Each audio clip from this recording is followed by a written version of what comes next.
Next, before going on into the seminar, we would like to have an opening Indigenous prayer.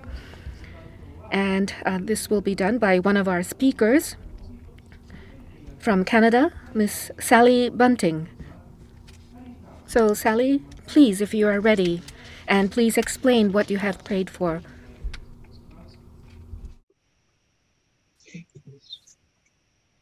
If they can see it, okay. Oh, it's okay, Sally. You can start. Oh, okay. We always do this in anything that's very important to us and to the people that we're trying to teach. We have to pray to the Great Spirit so we can get that thing across what we're trying to teach. So that's why we always pray in the beginning and at the end that everything will go well. Okay, so I will pray now and okay, migo eske manuto no gumhiwe kaganwa pam siang go guys chigyang wega sin mauj kabza dagon jemado mauj go samin sinam koyak chido tamang hiwe koyak chikin hamagyang koyak chigo chikinda muach hiwe nigaw when ga kun hamongich how nokske with the agama kingaya watch how nok koyak chikin hamongich koyak chikinda muach hiwe ni kago kun hamagyang Mishwam no kay na ksimanto migwes kakana mojagadin hiwe migwes amen. Okay. You want to say what? Yeah. Oh yeah. Sally-san, どうもありがとうございます。 So, Sally, thank you very much for that. And next, opening remarks. We would like to ask Dr. Mariko Kimura, the president of the Association for International Social Work, AISW, and professor emeritus of Japan Women's University. So, Dr. Kimura, please.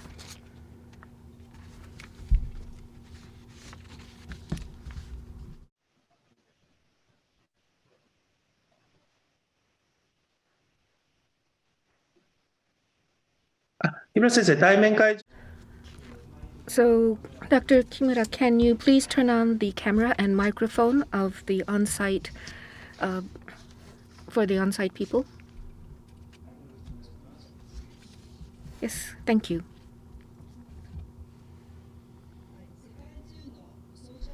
So, social workers from around the world and brothers and sisters, thank you very much for attending this International Social Work Research Seminar. I am the president of the Association for International Social Work. My name is Mariko Kimura, and before starting this research seminar, representing the organizers, I would like to say a few words. And I would like to explain the purpose of establishing the AISW and also introduce the speakers for this research seminar. This international research seminar is being held to commemorate the establishment of the AISW.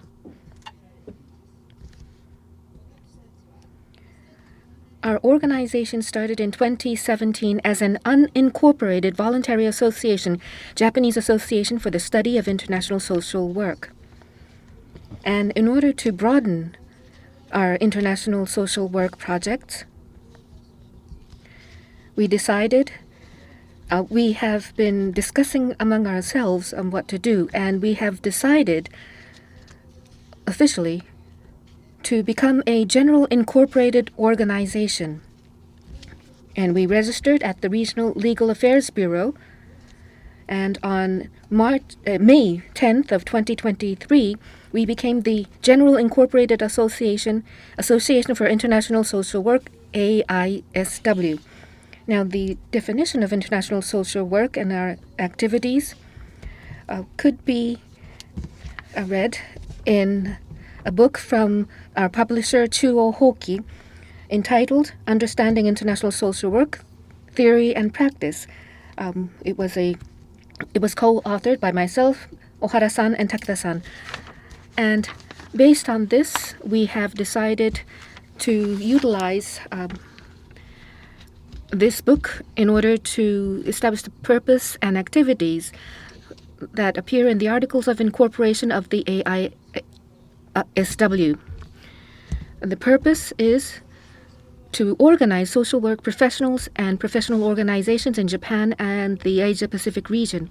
We also want to support the development of international social work, have international exchange, investigate and carry out research, as well as provide education, and also uphold human rights in these countries and promote welfare. And for this purpose, we will be carrying out the following projects. Number 1, international social work practice, as well as research.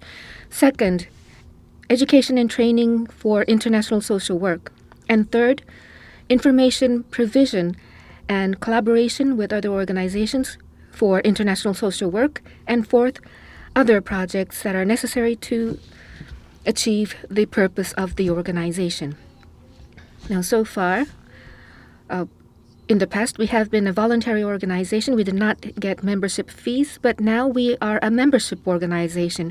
So if you have been with us in the previous organization, we do hope that you will become members of the newly established AISW, and we hope that you can support us as well as take part in our activities.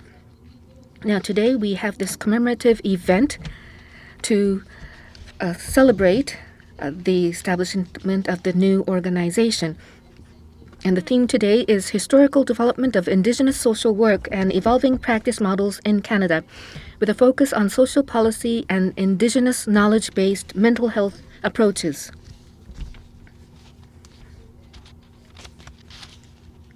As for speakers, I have invited my old friend from Canada, who I studied together during my doctorate course. She is a researcher, Dr. Joyce Timpson. We also have Indigenous mental health workers, Ms. Lydia Sherman and Ms. Sally Bunting. This seminar is a hybrid webinar. Already more than 300 people have registered to take part, and it just shows the very high interest towards this topic.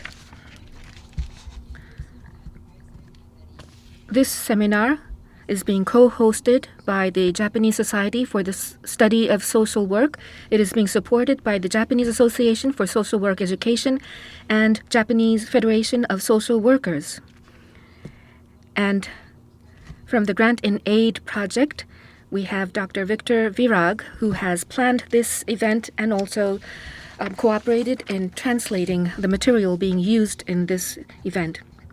We hope that you can share with many people the results of this research seminar. And I hope that the participants in this seminar will become members of the new organization, the Association for International Social Work, AISW.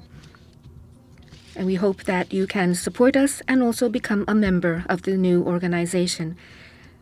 So thank you very much, and I hope you enjoy the seminar until the end.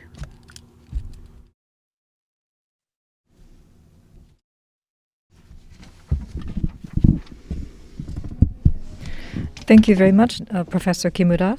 Then I would like to explain to you the outline of the overview of this seminar and also the introduce speakers. As Professor Kimura mentioned, so this seminar was planned and organized by Association for International Social Work, JSSSW, and Grant in Aid Research Project, and also supported by Japanese Federation of Social Workers and Japanese Association for Social Work Education. Thank you very much for your support. And I am your MC and the moderator.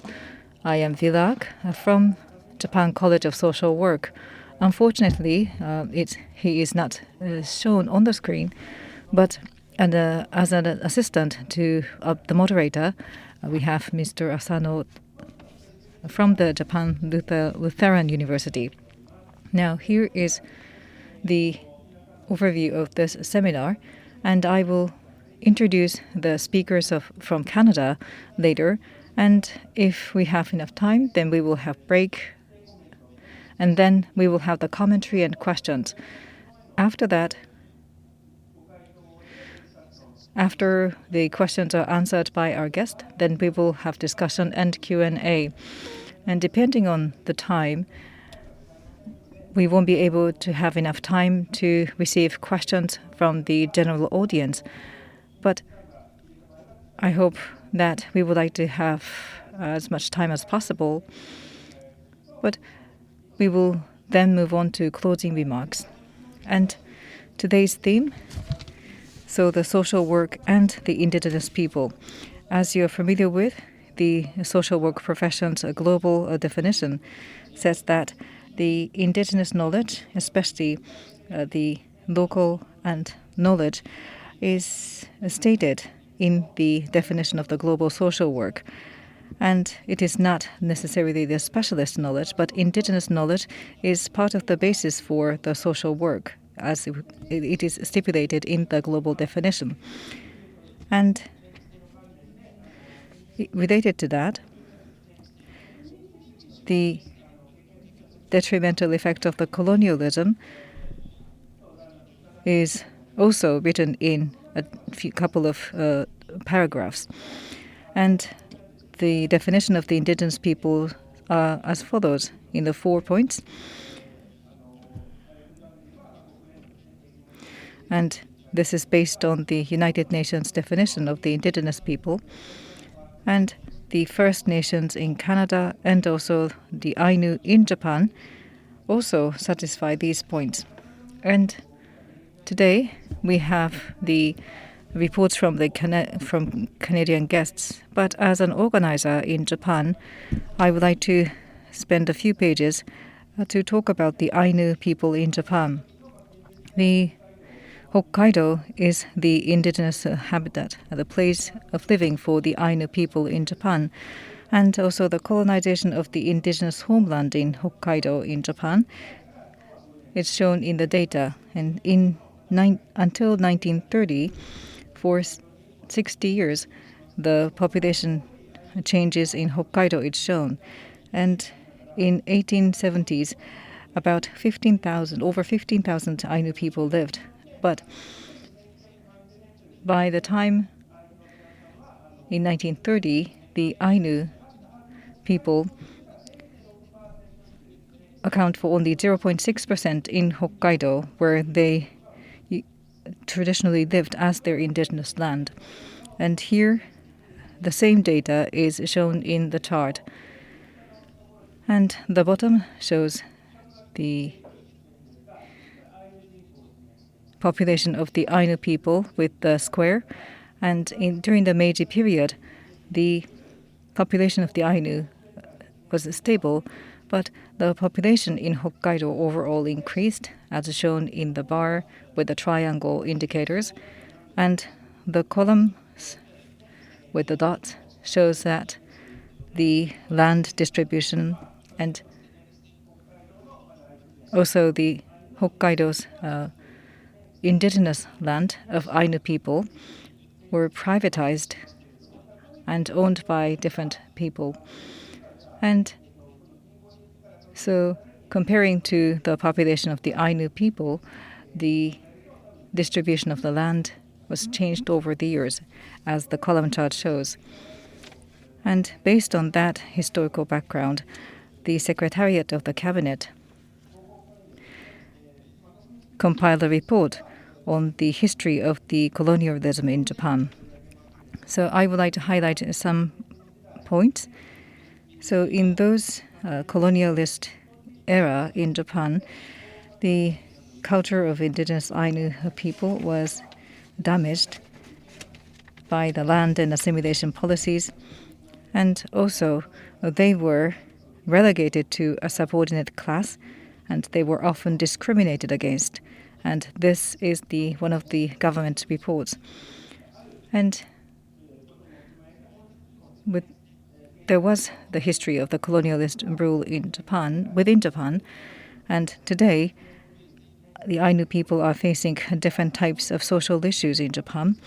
And I am not going to share the details, but the poverty and also the stable occupation and jobs, and also the educational background and addictive habits among Ainu people is prevalent.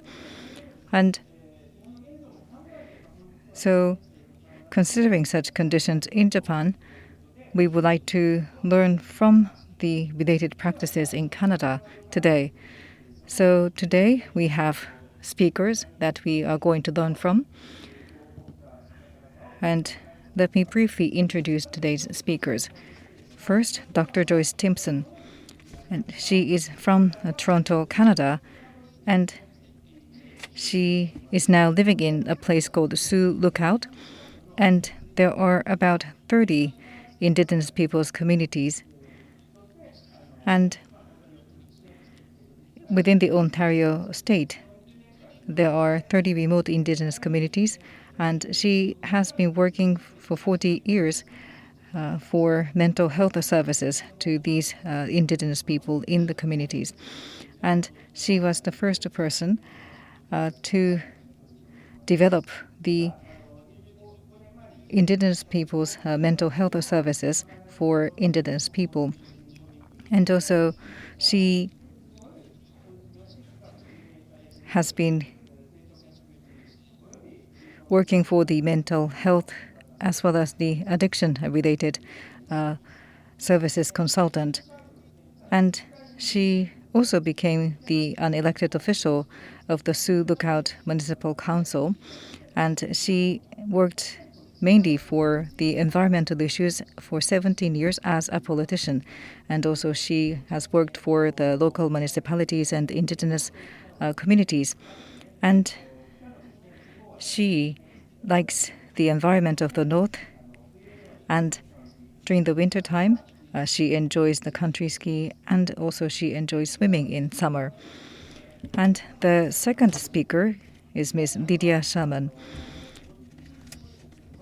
And in her native language, Oji Cree language, she lives in the place called Wigamo Lake, which means round lake in the Oji Creek language. And she is fluent in her mother tongue. And for 40 years,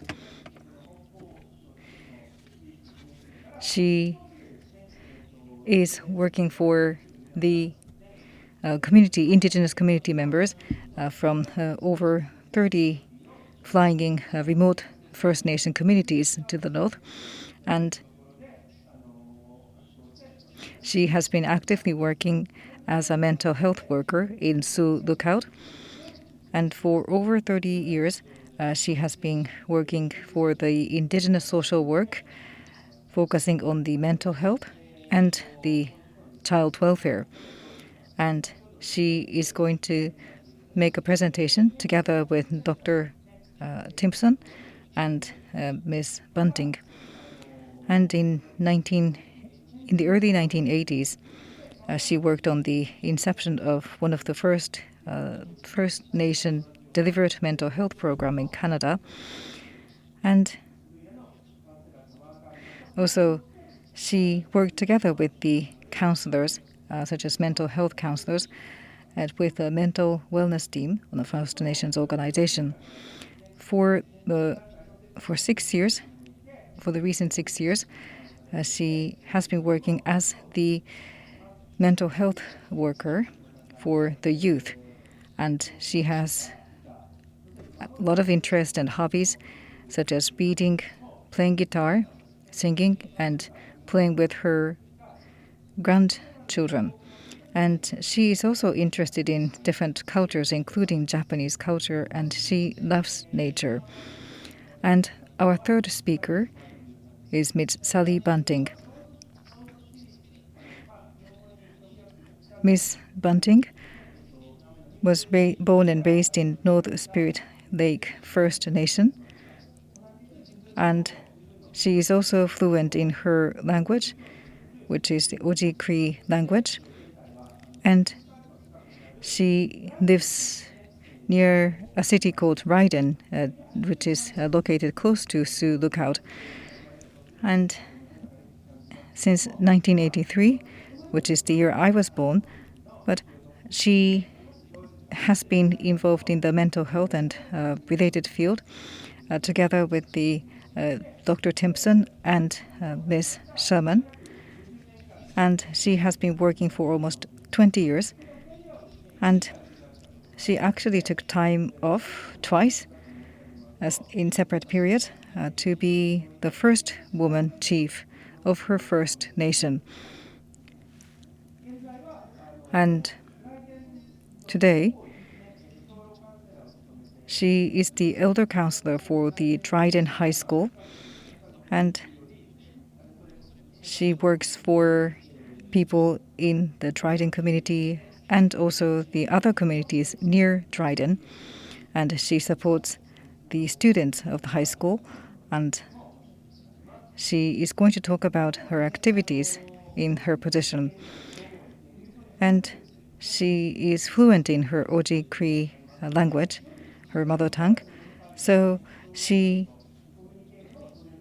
can communicate with the older elders, and she has been learning the traditions from the elders, and these days she is preserving the blueberries over the winter, and also she is interested in the activity that is focusing on the going back to the nature. And also she believes that the most important role for her is being a grandmother to her 13 grandchildren. And also, even though her husband, Dean, has already passed away, but she is also the grandmother of her late husband's grandchildren. And she considers that being a grandmother is the most important role that she needs to play. So we have 3 distinguished speakers. So I would like to give the floor to them. And starting from Dr. Timpson, I would like to listen to their reports. スライドの操作はこちらで行います。 Thank you. Thank you, Victor and Mariko. And thank you so much for inviting us. When I was asked to do this, I knew that I could not do it alone as a non-Indigenous person. So I invited both Sally and Lydia to work with me because they were among the first Indigenous people in this area to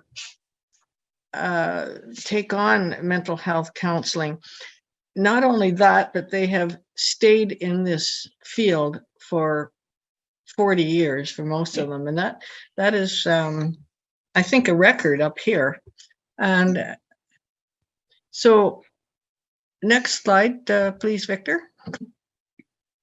Just to show you where we are, in this map, we are about where my cursor is in Northern Ontario. This is in Ontario, and Ontario is about the size of Japan, but we have just 14 million people in Ontario.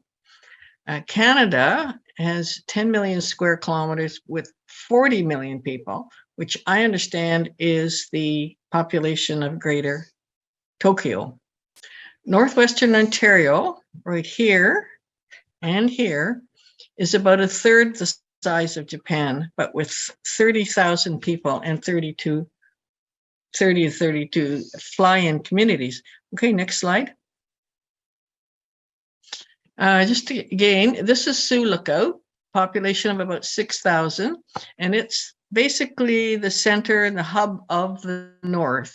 As you can see, we're surrounded by lakes and wilderness, and this is our town right here. Okay, next slide. The Ojibwe people are in the southern part here, Cree people are in the northern part here, and in between are people that have a mixed race between Cree and Ojibwe, and that's where the Oji Cree came from. Next.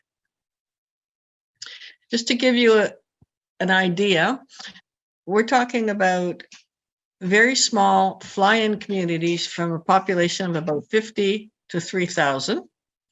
And as you can see, they're in the middle of wilderness.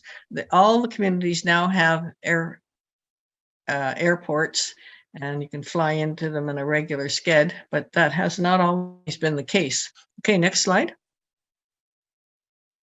And just to explain, Indigenous people in Canada are very diverse. There are a group we call First Nations, we used to be called Indians. There are about 1 million First Nations people, but there are 70 distinct languages. 50% live on reserve lands set aside by the government, and the rest live in urban settings. And then the Inuit are the people that are in the very, very far north of Canada. And the Métis, there's about 70,000 Inuit. And the Métis, there's about estimated 700,000 persons who would be considered mixed race. So they're very diverse. And just to keep in mind that the experience that we're going to be presenting is unique to this area. And although across Canada, the situations are similar among Indigenous people with the similar kind of history, the isolation of the North is very unique. Next, please. Just a little bit of history, because I think the history is important. European explorers were looking for a shorter sea route to India and China and they landed on the east coast of the Americas around 1500 AD. And they think they probably landed around the Caribbean first. Okay, these are pictures of the kinds of boats that they used at that time. Okay, next. The white explorers met people who had brown skin, and they thought they had reached India, so they called the people Indians.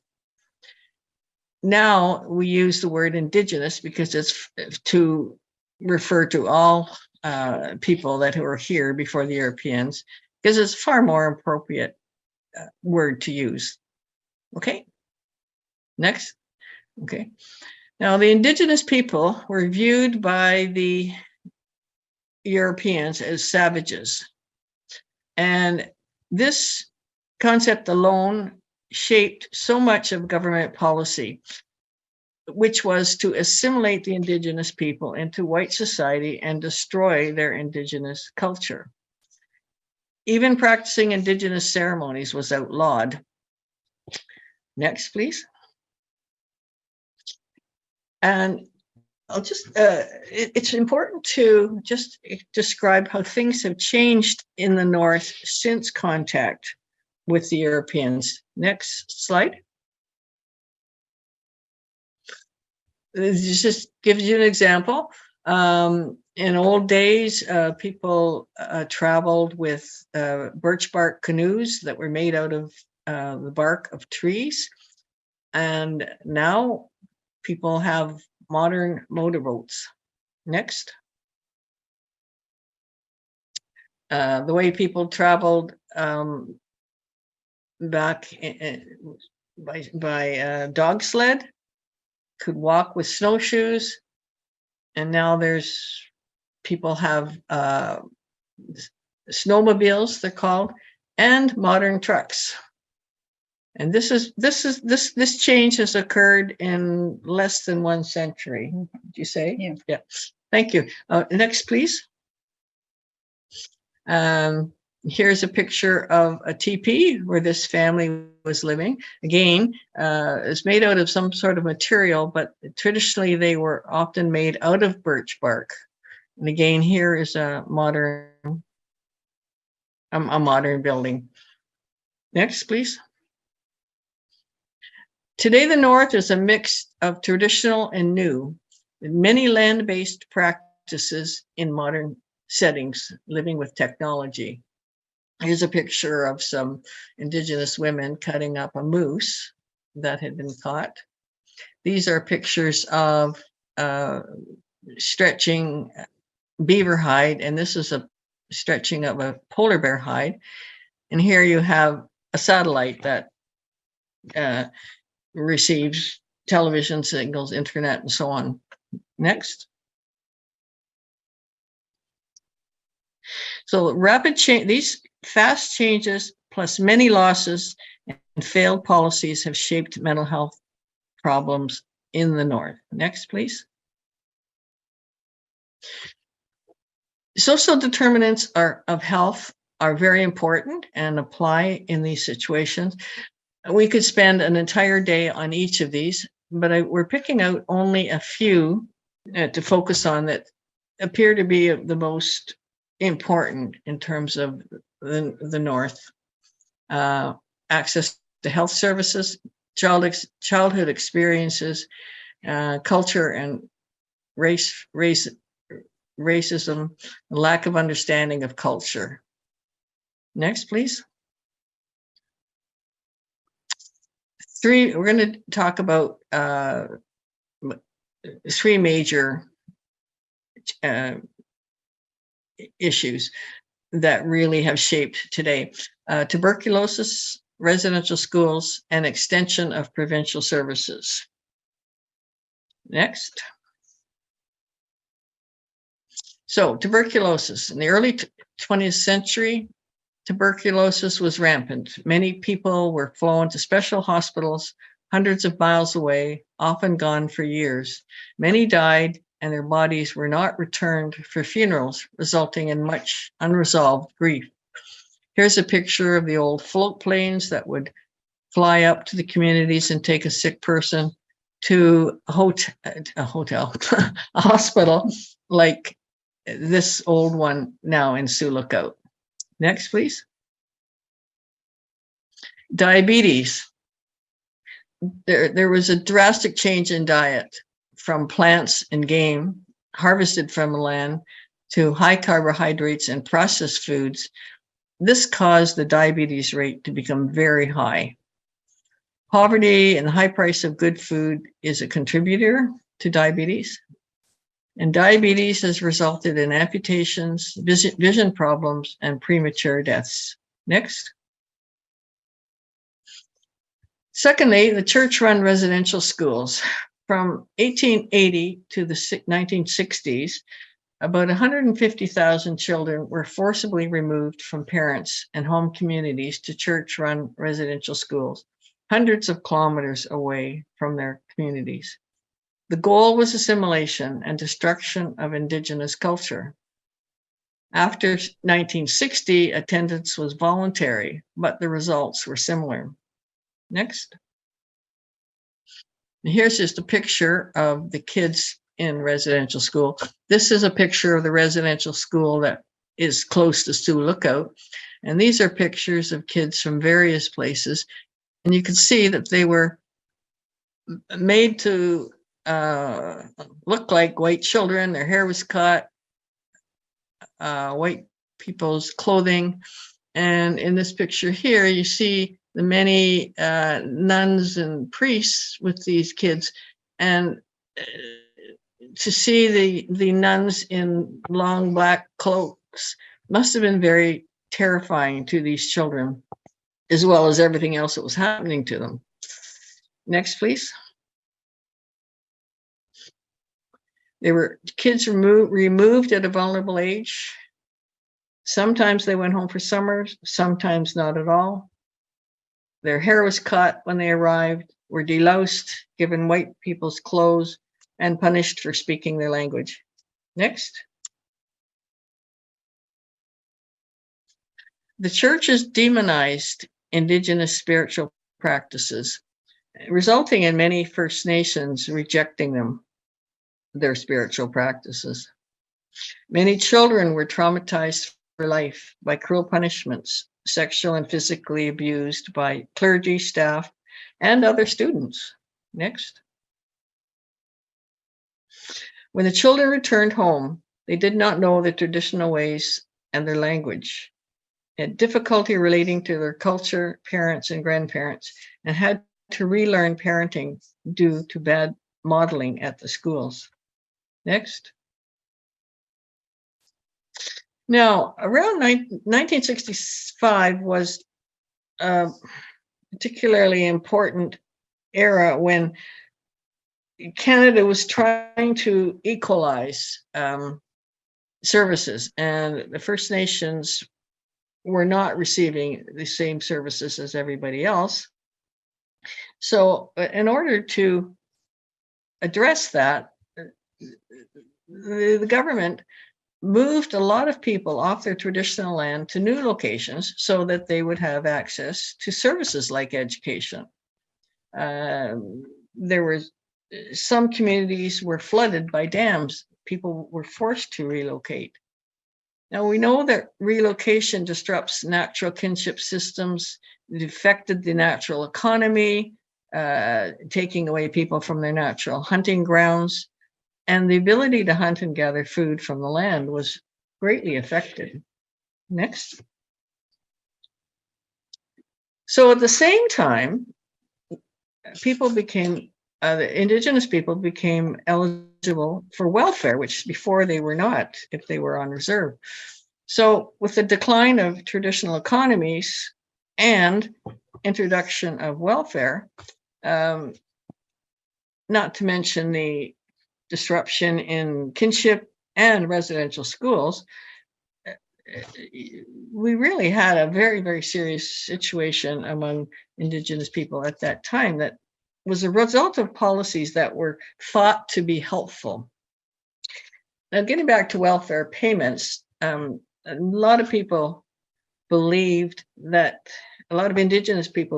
that the introduction of welfare was probably one of the worst things that could have happened.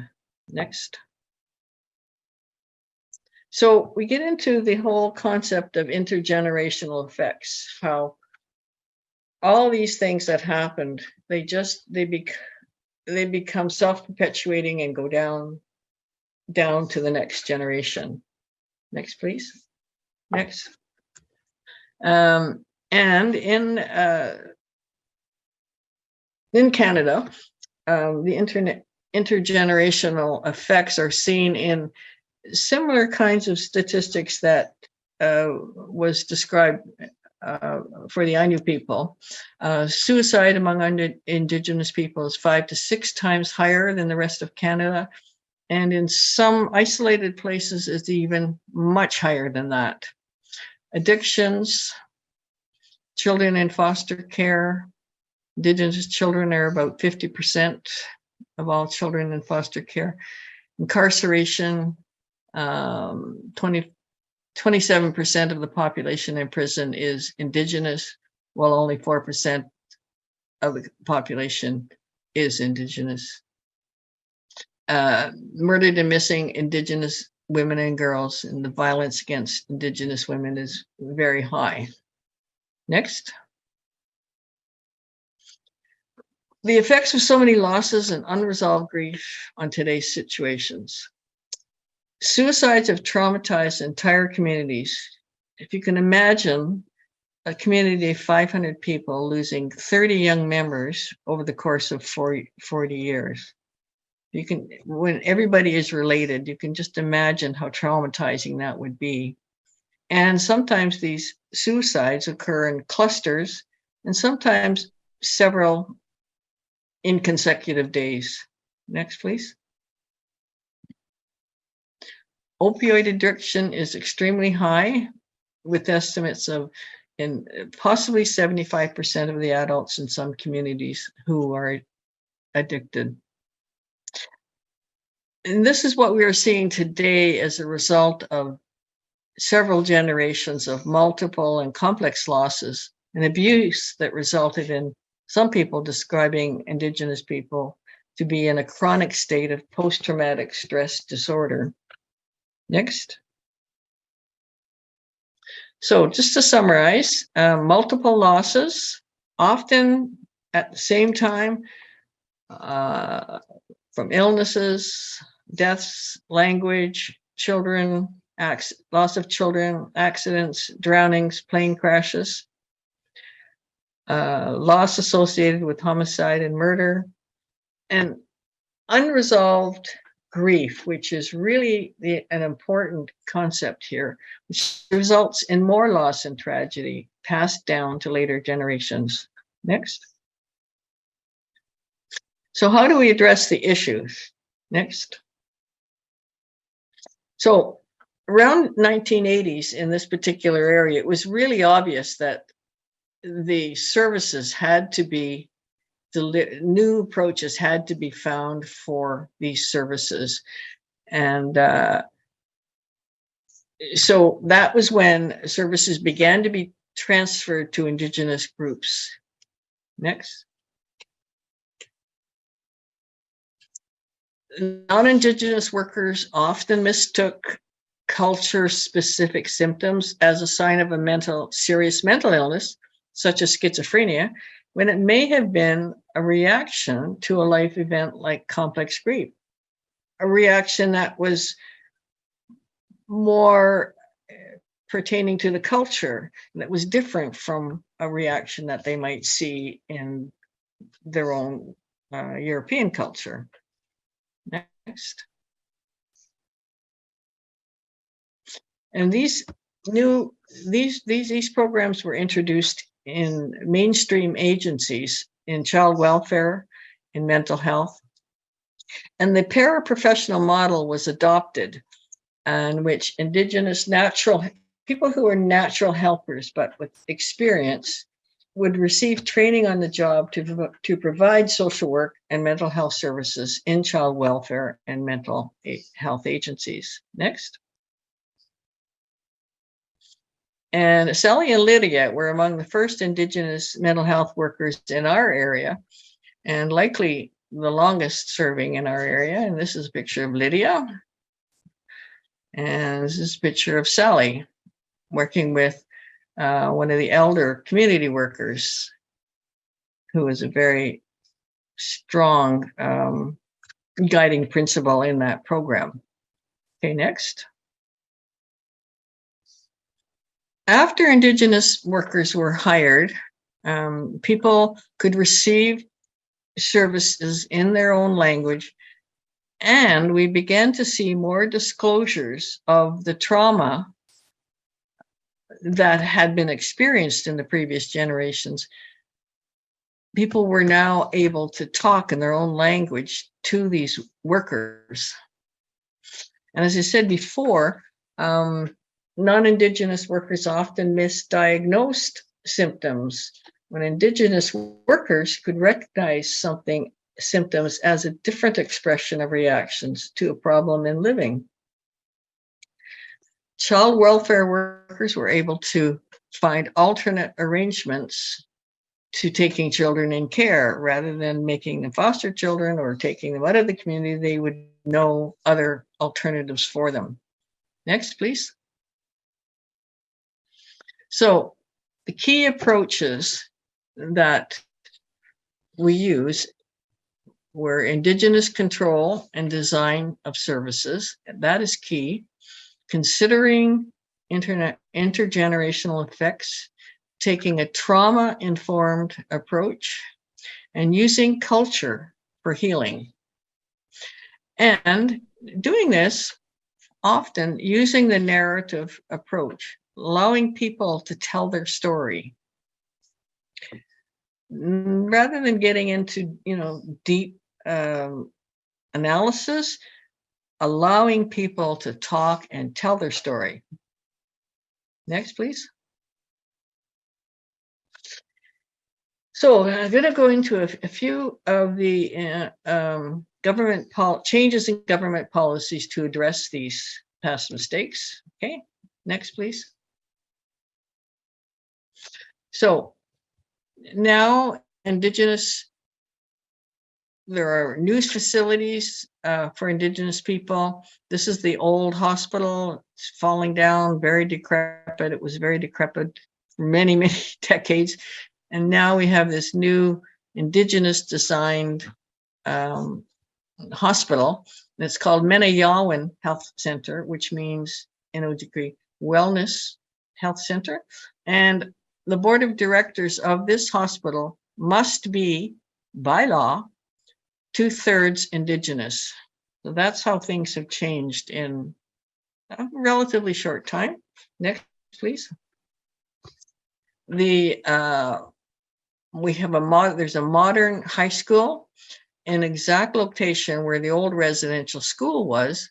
Now, high school students can travel from the north to Sioux Lookout, and they live in group homes with lots of support. And this has been a very successful approach to education. The kids can go home on holidays. They go home for the summer. It's a shorter term. They have a special curriculum condensed so that they aren't away from their families as much as they used to be. Next, please. Teachings of the ancestors are being revived and taught in the school. This is teaching a powwow lesson. This is learning to process wild rice. Next, please. The elders are teaching the children. Next, please. Including making some beautiful traditional crafts. Next, please. Adopting teachers of ancestors, and I think Lydia will go into this a little bit more. Next. And some recent government actions have been a very long Truth and Reconciliation Commission, in which thousands of survivors of the residential schools were interviewed, and there are 94, sorry, that says 97, it should be 94 recommendations to correct the wrongs of the schools and loss of culture. The government has made reparation for victims and reparations of children removed from their parents. There's been an inquiry into murdered and missing Indigenous women. Initiatives are in place to find and return remains of children who died in the schools but were never returned home, and increasing control of services to Indigenous people. Next. And most importantly, Indigenous activism is quite robust in Canada now. Here's pictures of a couple of demonstrations of people. Next, please. Economic development. There are development of Indigenous businesses. A lot of Indigenous groups are purchasing existing businesses and then are being run by the First Nation to address employment, poverty, and housing issues, and development of more addiction treatment centers controlled and staffed by Indigenous persons. Next. Different approaches to commitment of criminal acts, housing initiatives, increased educational opportunities and health careers in all areas. Next. But most of all, partnerships are really essential between government and Indigenous people to address the Indigenous mental health issues. And here's a picture of back in the days of when the early Europeans came, working with an Indigenous group. And here we have a former premier of one of our provinces shaking hands with one of the grand chiefs of the area, and this was in Alberta. So, okay, next. So basically, that's our background, and I thank you very much, Miigwech in Ojibwe, and arigato in Japanese. And I would now like to turn it over to Lydia Sherman. And if Lydia would turn off her mute and her video.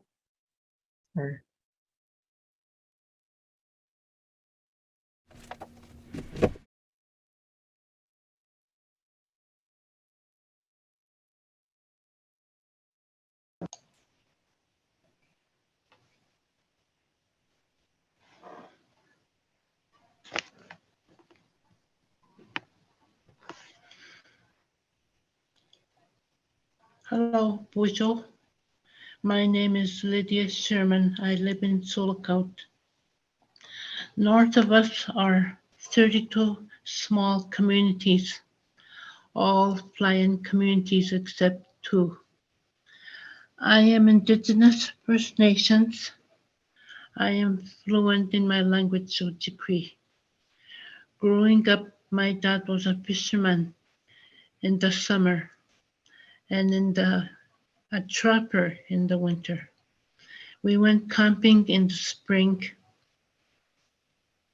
springtime, all summer and part of the fall. We ate fish, wild food, moose meat, rabbits, ducks, geese, etc., and various berries. We moved from campsite to campsite as we followed the movements of the wildlife, including the fish. My mom cooked on wood stove or made fire outside to cook, to make bannock. Bannock is a form of bread and tea, paired coffee. We ate mostly berries and raspberries. My dad was also a hunter and we lived from the land. We lived in tents for the summer, spring and fall months. We lived off the land, water and nature. Move please. We were surrounded by nature, trees and lakes.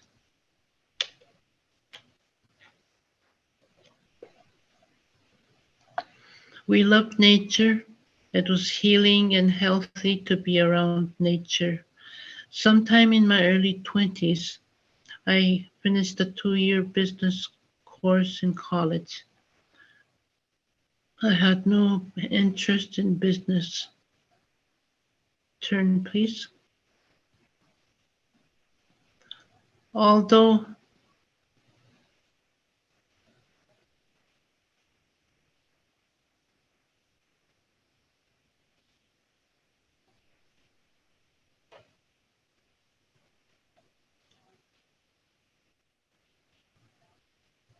Oh, Lydia, please wait a second. We are working on it.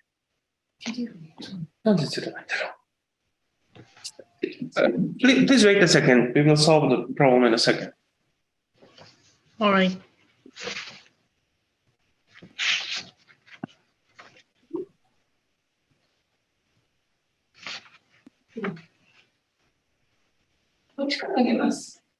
もうできました。大丈夫。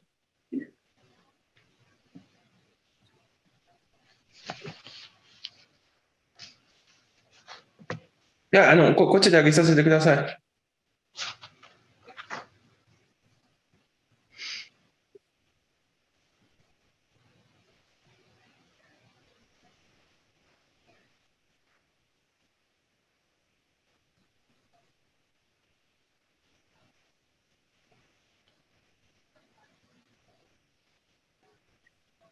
Oh, please, you can go on. I'm sorry. All right. Although my dad wanted me to take business, my heart was not in. Turn, please.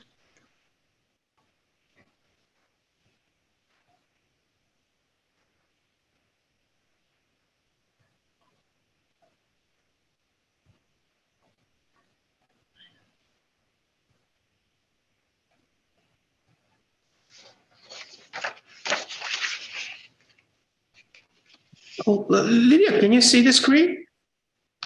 I think you still have to back up a little bit. Oh, I think your heart was not in business. Okay, My heart was in with people. my heart was with my people. I wanted to help people and be with them. In my late teens and early 20s, I lost a brother and a very close friend, both tragically. There was no counseling and support available back then. I did find a place, a refuge to go to, I called it. People at that time took me in and occasionally and listened. This led me in my early 20s to know that I wanted to be in the helping field. I wanted to reach out to people and help them, adults, children, young people, families, and older people. Turn, please. I worked in the social work mental health field 35 plus years inclusive. In the past 5 years, I have been working with the First Nations organization as a mental health counselor with a mental wellness team. In the early 1980s, I started working with mental health at the Old Zone Hospital, where Joyce showed you a picture of it. Initially, there were 2 non-Indigenous counselors doing this work. Sometime in the early 80s, they recognized the need for First Nations counselors who knew their culture and the language. We started with 2 counselors and expanded to 4 or 6 First Nations counselors. Some of us traveled and flew to the north. And there's a plane that we used to fly in.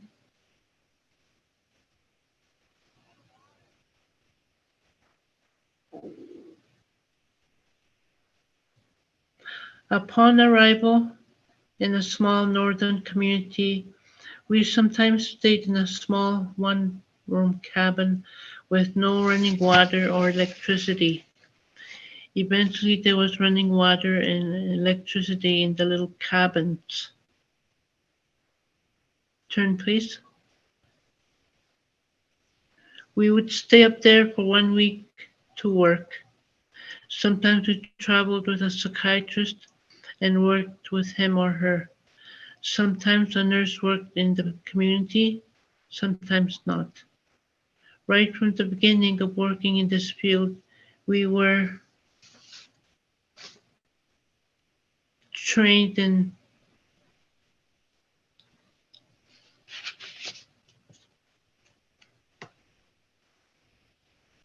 you have to back up a little bit. Sorry.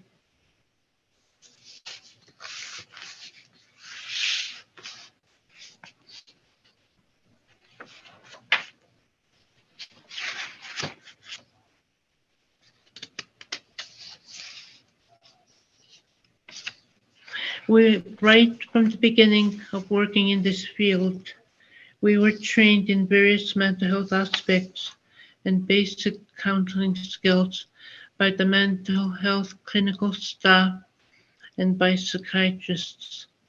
We also worked with 3 elders, 2 female and 1 male. The elders that worked alongside with us provided support and training from the cultural aspect. An elder that worked with us said that our work is like the wind.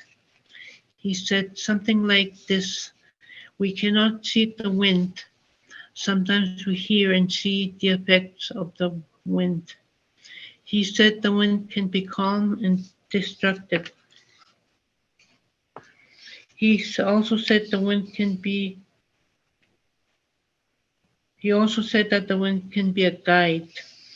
He said when we work and see people, we cannot see their emotions or feelings. We don't know what they're carrying inside.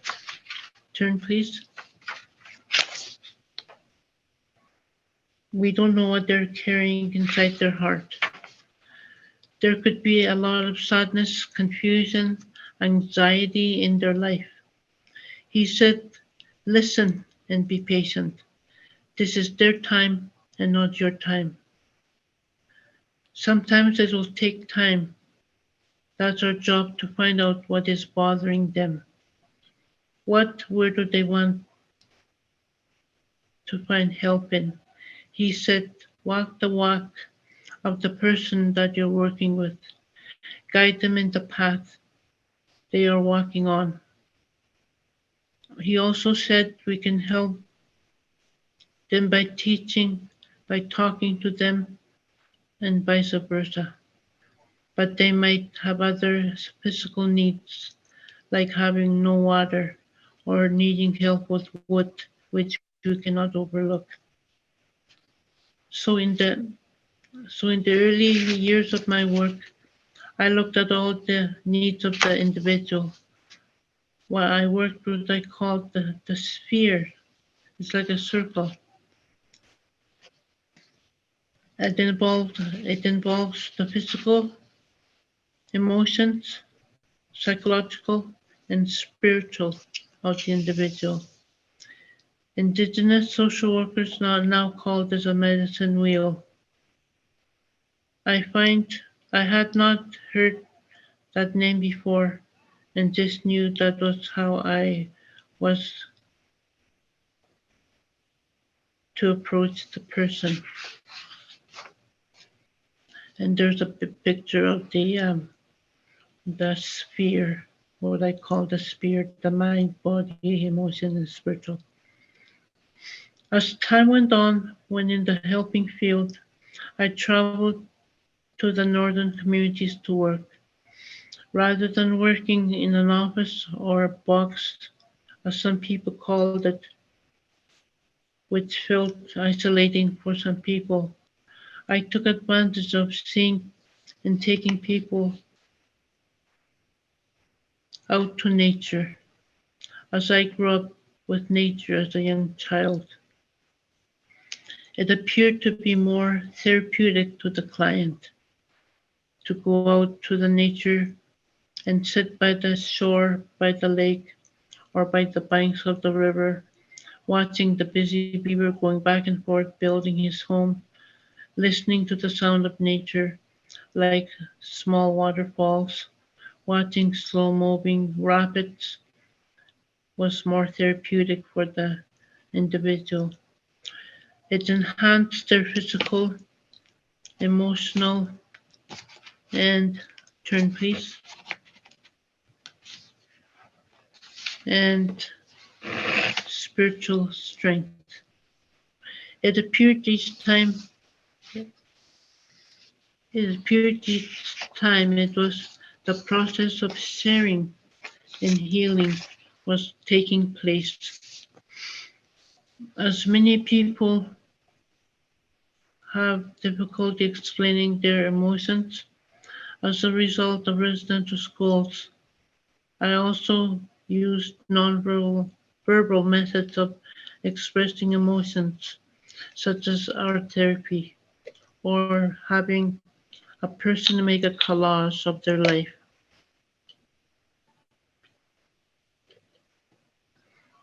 It was another way of helping and forming communications with individuals who needed assistance in communication by writing and drawing. It slowly helped individuals in moving on with counseling. Art therapy benefited some individuals under the guidance of the art therapist. We learned what some of the drawings meant. For example, if the picture is all dark, it might mean the person was depressed. This picture shows a child drawing teepees with an airplane flying, shows the difference in cultures. Oh, please.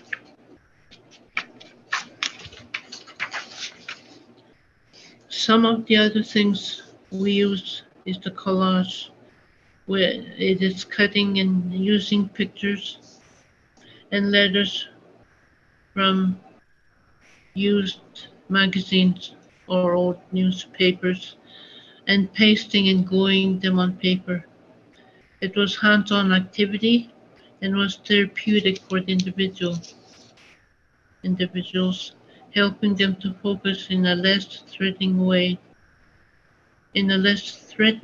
than talking. Both art therapy and collage were therapeutic. They help people process their feelings and thoughts. Here is an example of a worker in a training session about collage, doing his own life story. One thing we believe is that people must participate in their own healing before attempting to help others.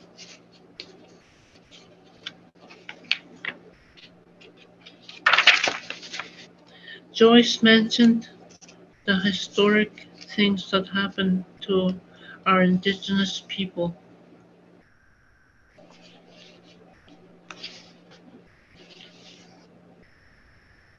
In the 1940s and 1950s, tuberculosis invaded the communities in the north. A lot of people had TB and were taken from their homes to TB sanatoriums in the various parts of Ontario and Canada.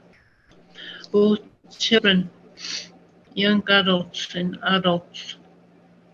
Families were separated for long periods of time. My dad had tuberculosis. He was gone away and in a sanatorium for a total of 5 years before he came home. So I was without a father for that time. My oldest auntie and youngest auntie were also in the sanatorium in the 50s. My oldest auntie never came back, and we did not know where she was buried. Turn, please. Residential schools.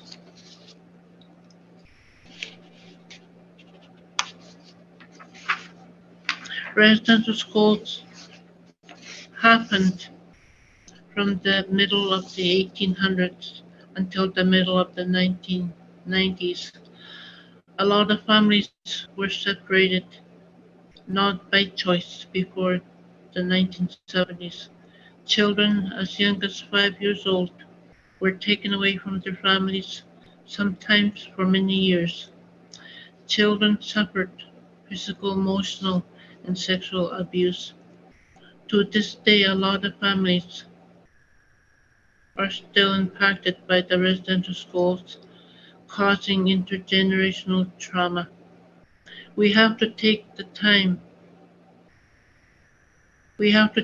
this into account when we are counseling people, to look at what someone's parents might have went through. I myself never went to residential school. My 2 younger sisters and 1 brother went to residential school. Those were the lonely years for me, my family, when my siblings went to residential school away from home. In the 60s, many indigenous children, from infants or toddlers or up to the age of 16, were removed from their families by the child welfare authorities. This was called the 60 scope because it felt like scope. Just like with mental health counseling, non-Indigenous workers did not understand how to work with our people to find out other alternatives. These children were placed in foster and adopted homes across Canada, the United States, and even across the oceans, usually with non-Indigenous families. Many of those children had parents who had gone to residential school and were suffering from its effects. Many of them suffer from the loss of their cultural and feel lost in the white world. This is another example of intergenerational effects of the schools. All of the above show example disrupted family unity, loss of language, culture, and loss of the land. This caused loneliness, separation, anxiety, depression, to say the least, and name a few. Today, our indigenous people are suffering trauma and loss, much of which originated from the impact of the residential school and the loss of culture. Some cope, some cope by using alcohol and drugs. At the same time, our indigenous people are resilient people. In the past, we acknowledged our loss, but it but kept moving on, and there were so many physical things to do to survive. Today we're trying Today we're trying to return to some of those ways. We are teaching our culture and land-based activities. We are teaching our we are teaching our children land-based activities, teaching them our culture and our language. We are training more people to be healthcare workers and social workers, and more of our young people are going to college and universities. We have taken control of service for us. First Nations are working with the government to improve our quality of life. We are on our healing journey. Miigwech, miwe. Thank you, Lydia Sherman.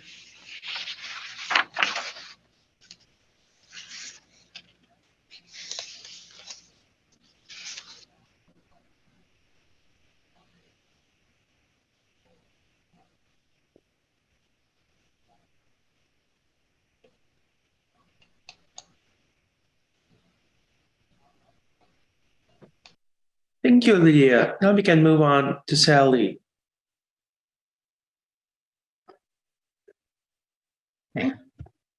Okay, my name is Sally Kagikamik Bunting. I am an elder from North Spirit Lake, Ontario, Canada.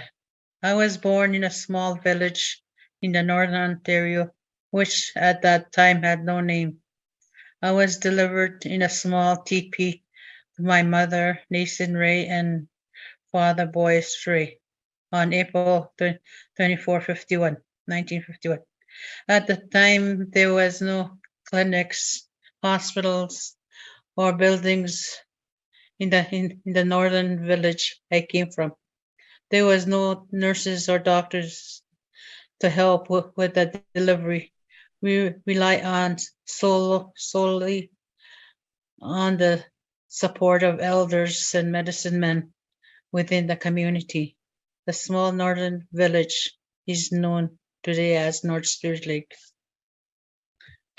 During the time we were living in the land, moving from place to place, looking for food, we would move to different places after it about every 2-3 weeks. My grandparents were there to teach me all the things that I need to know to survive.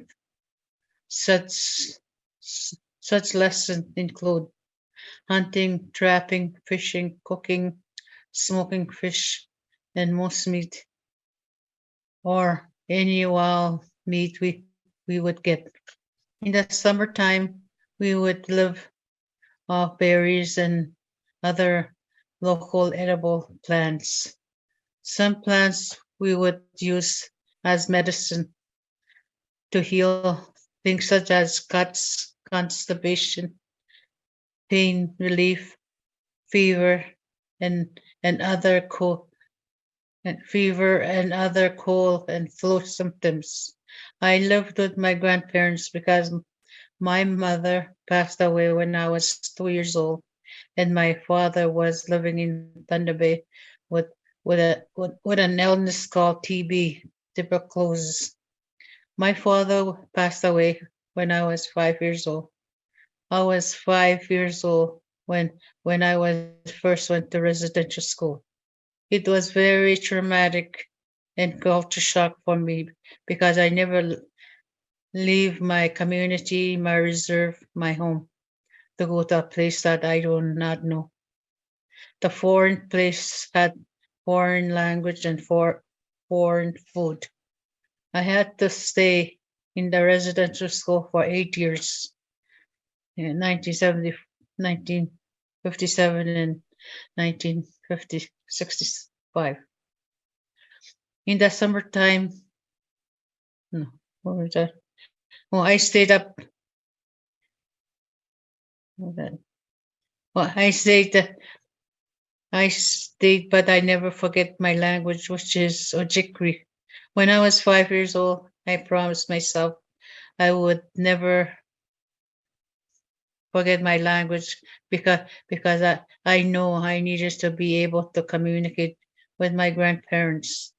When we came back from residential school, which was 2 months in the summer, most of the children forget their language. So when I was home, because I remembered my language, I had to interpret for other children, my my friends and cousins to speak with their family and grandparents.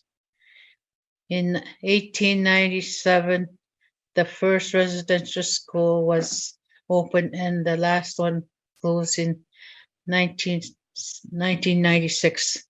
The churches began to acknowledge their education schemes, which was specifically designed to kill the Indian in the child.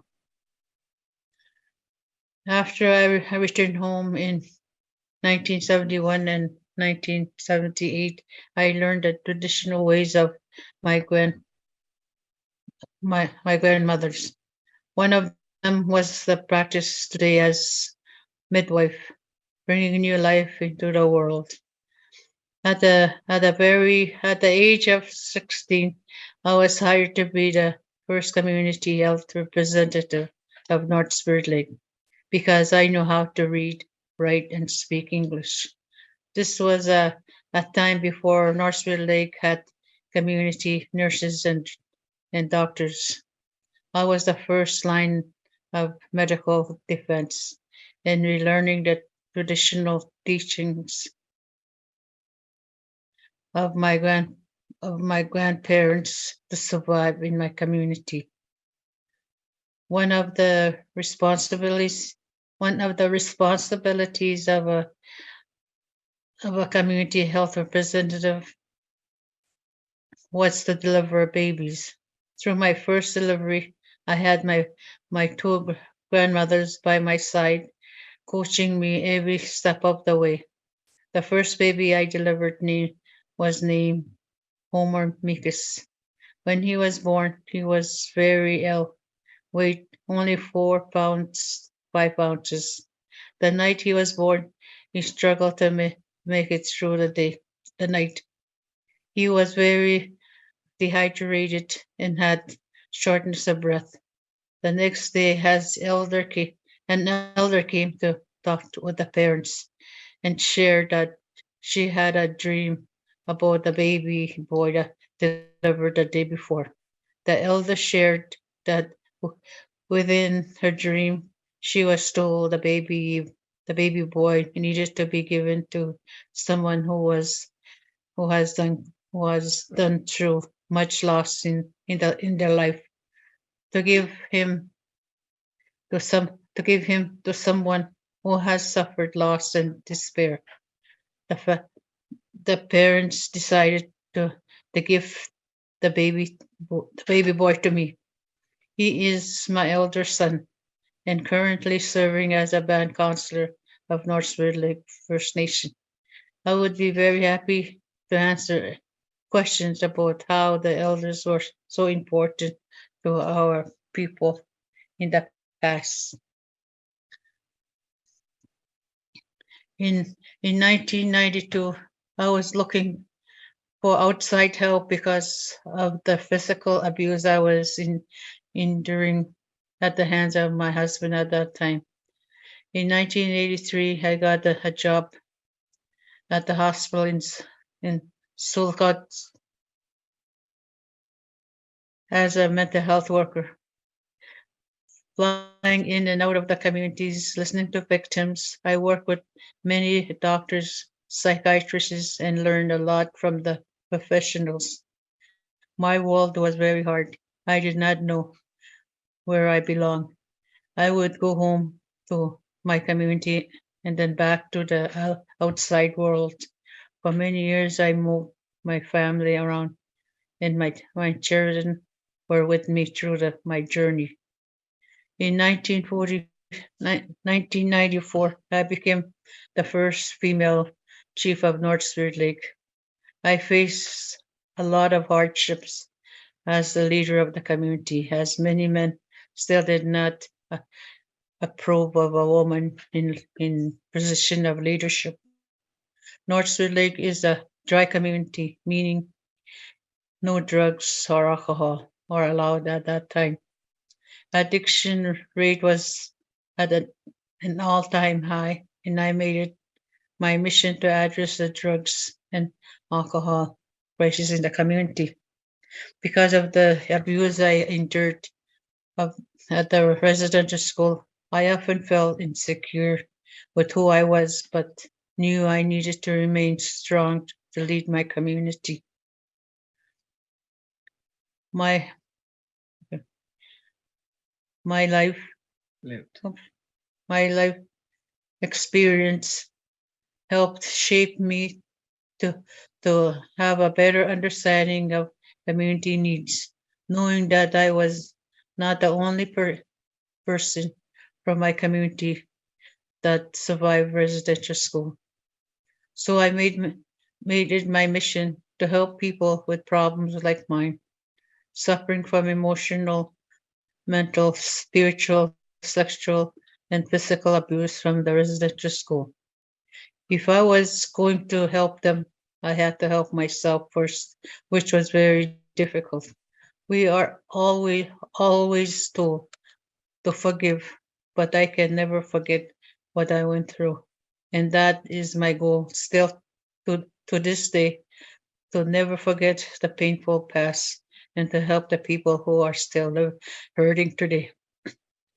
In now at 72 years of age, I am currently working as an elder in Dryden High School to support students from the 6 and Gogumakana communities achieve their high school diploma. The 6 northern communities that make up Kiwetning Gogumakana are Poplar Hill, Deer Lake, North Spirit Lake, Kiwewin, Fort Severn, and McDowell Lake. The students I support are young men and young and women, age 13 to 21. My role is to compor, com, compor, what? Incorporate culture, teaching, and language into the daily lives of our students. Also to share knowledge and up to help educate other high school students on our Makana ways, bringing awareness to what our people went through when they were taken from their community and forced to attend residential school as young children. I I have been doing this job for years now, 8 years now. Within the last 2 years, I have really seen growth in, into my team, working, helping me bring my vision to life. My vision is to help rebuild the relationship between our First Nation people and non First Nation people to live in harmony together for our future generations, not to not to see the color of one's skin, but to acknowledge and appreciate our different cultures. I hope to help our students coming from isolated communities feel safe and comfortable during their time in Dryden. We are we are as a team trying to achieve this by remembering where they came from, acknowledging and appreciating that difference, more land-based lifestyle, not to change them, but to educate them while they are here.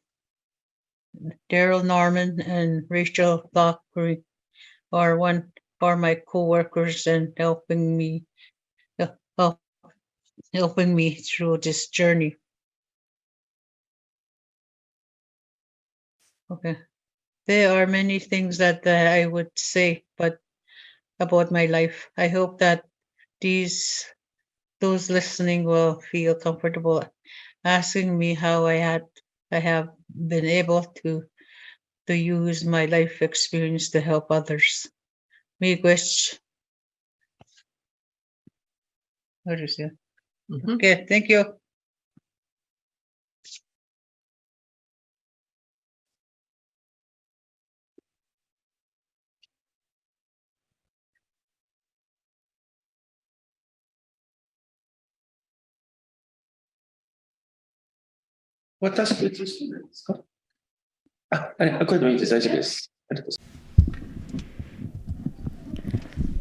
Thank you, Joyce-san, Didier-san, and Sally-san.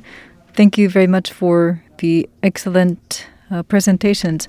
And I can hear in my mind people giving a big applaud to you. And Joyce-san, Didier-san, and Sally-san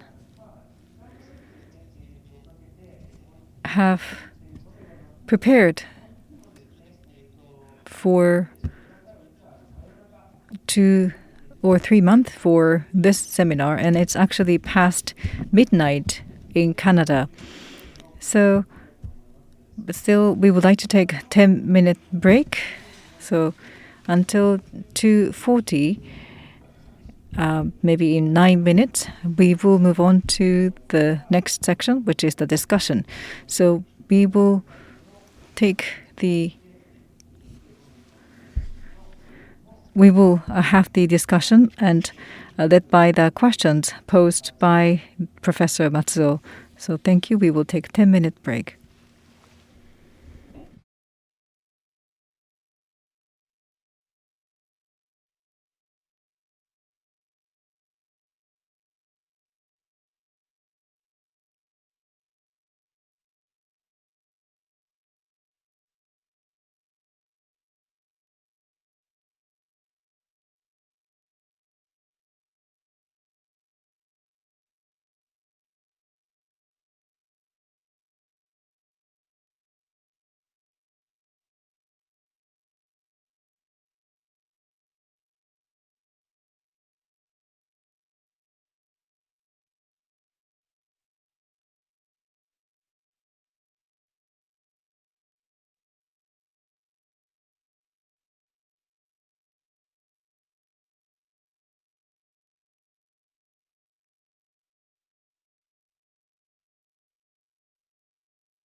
はい、皆さんお待たせしまし Now it's 2:40 Japan time, so I would like to start the second half of the session, the seminar.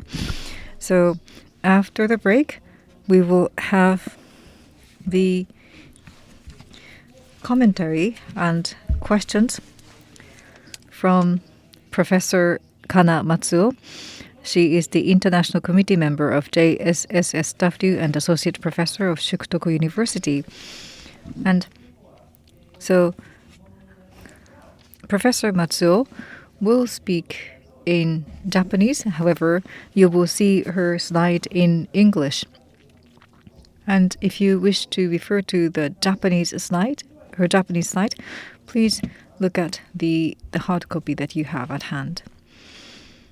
So, Dr. Joyce Timpson, Ms. Lydia Sherman, and Ms. Sally Bunting, Bushu, good evening, and everyone who are at the Japan Women's University, thank you very much for participating. Thank you for making such powerful presentations today from faraway Canada. I am Kana Matsuo. I am a member of the International Committee of Japan Society for the Study of Social Work, which is one of the co-hosts of this seminar. And through the education and the discussions, we would like to improve the level of the social work in Japan.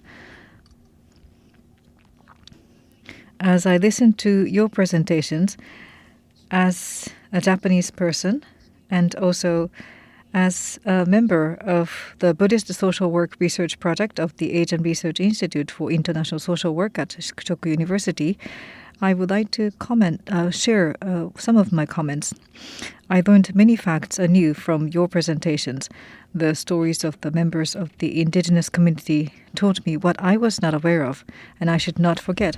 I study the propagation of the social education, but I think that I've learned that the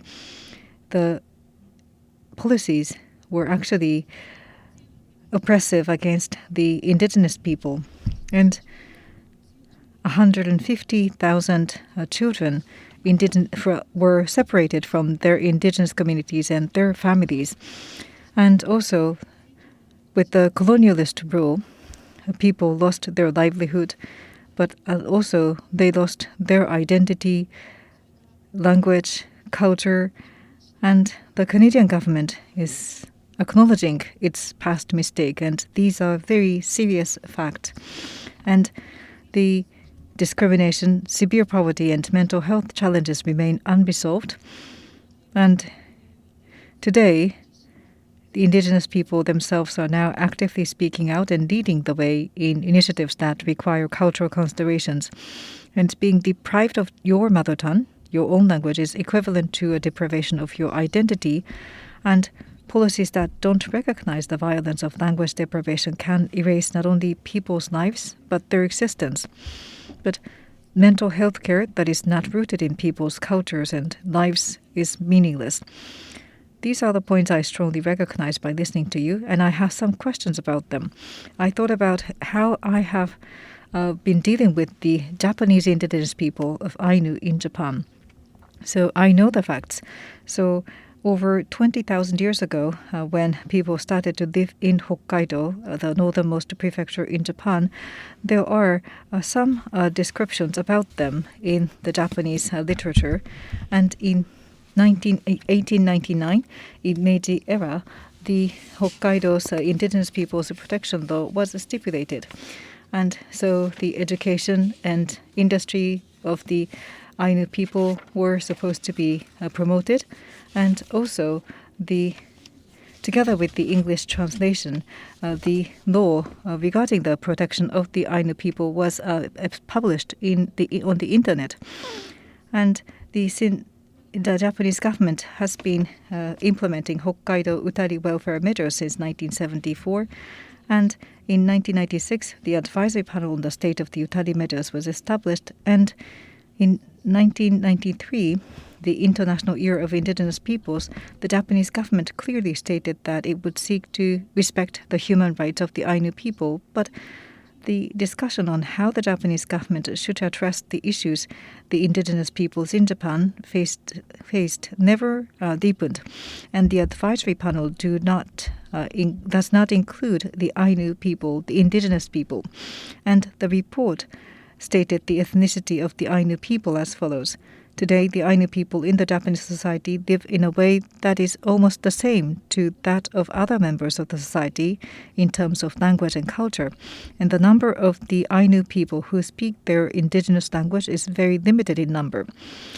So, as a result of the priority on the education of Japanese language, what happened to the Ainu people? So, the deprivation of the mother tongue is a violent act that takes away people's identity and dignity. Have we recognized this? In 2008, the Diet unanimously adopted the resolution calling on the government to recognize the Ainu people as an indigenous people and to establish comprehensive measures for them. And Japan recognizes that Ainu people are an indigenous people living in the northern part of Japanese archipelago in Hokkaido, and they have their own language, religion, and culture. Since 1972, there have been 8 surveys conducted on the lives of Ainu in Hokkaido, and the results are published on the internet.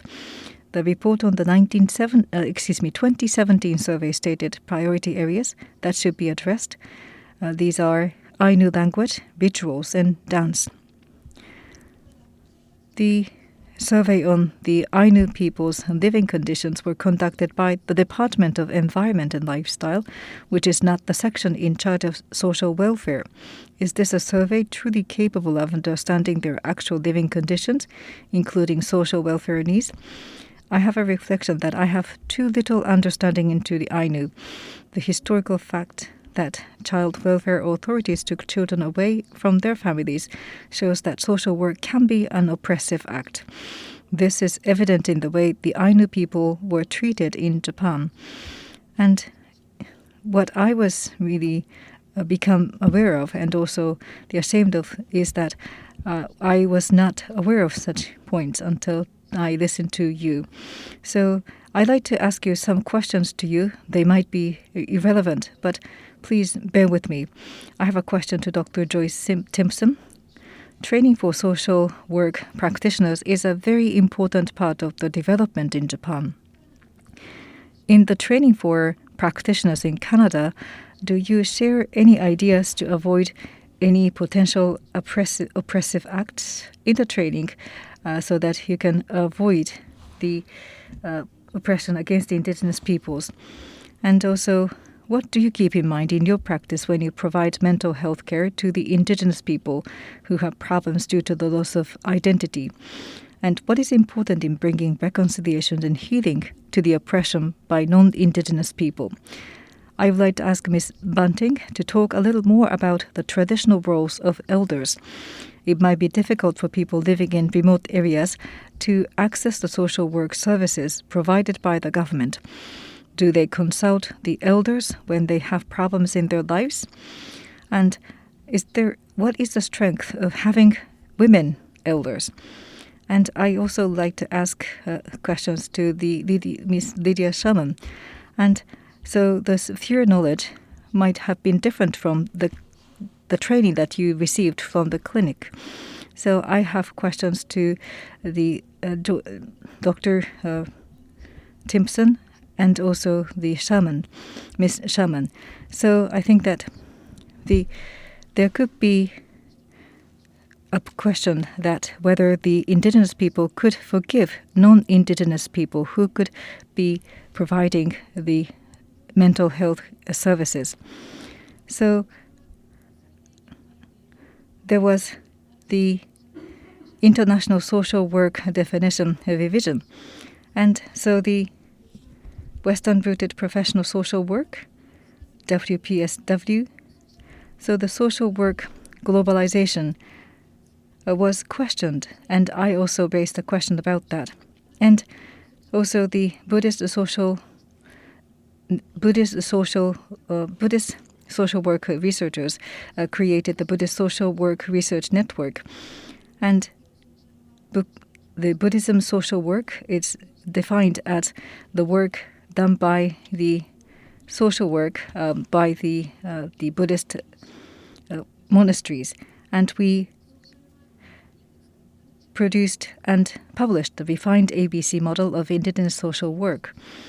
The social work could take different forms. For example, the social activities and social work practices that are rooted in each locality. C includes activities in Buddhist monasteries and Islam as part of the religion. On the other hand, there is the professional education on social work developed in urban societies in the West since the Industrial Revolution. There may be a form of social work education given by indigenous people that evolved from the charity of profession, A, which could be the mainstream of social work. So that is the A that could be provided by the indigenous people. So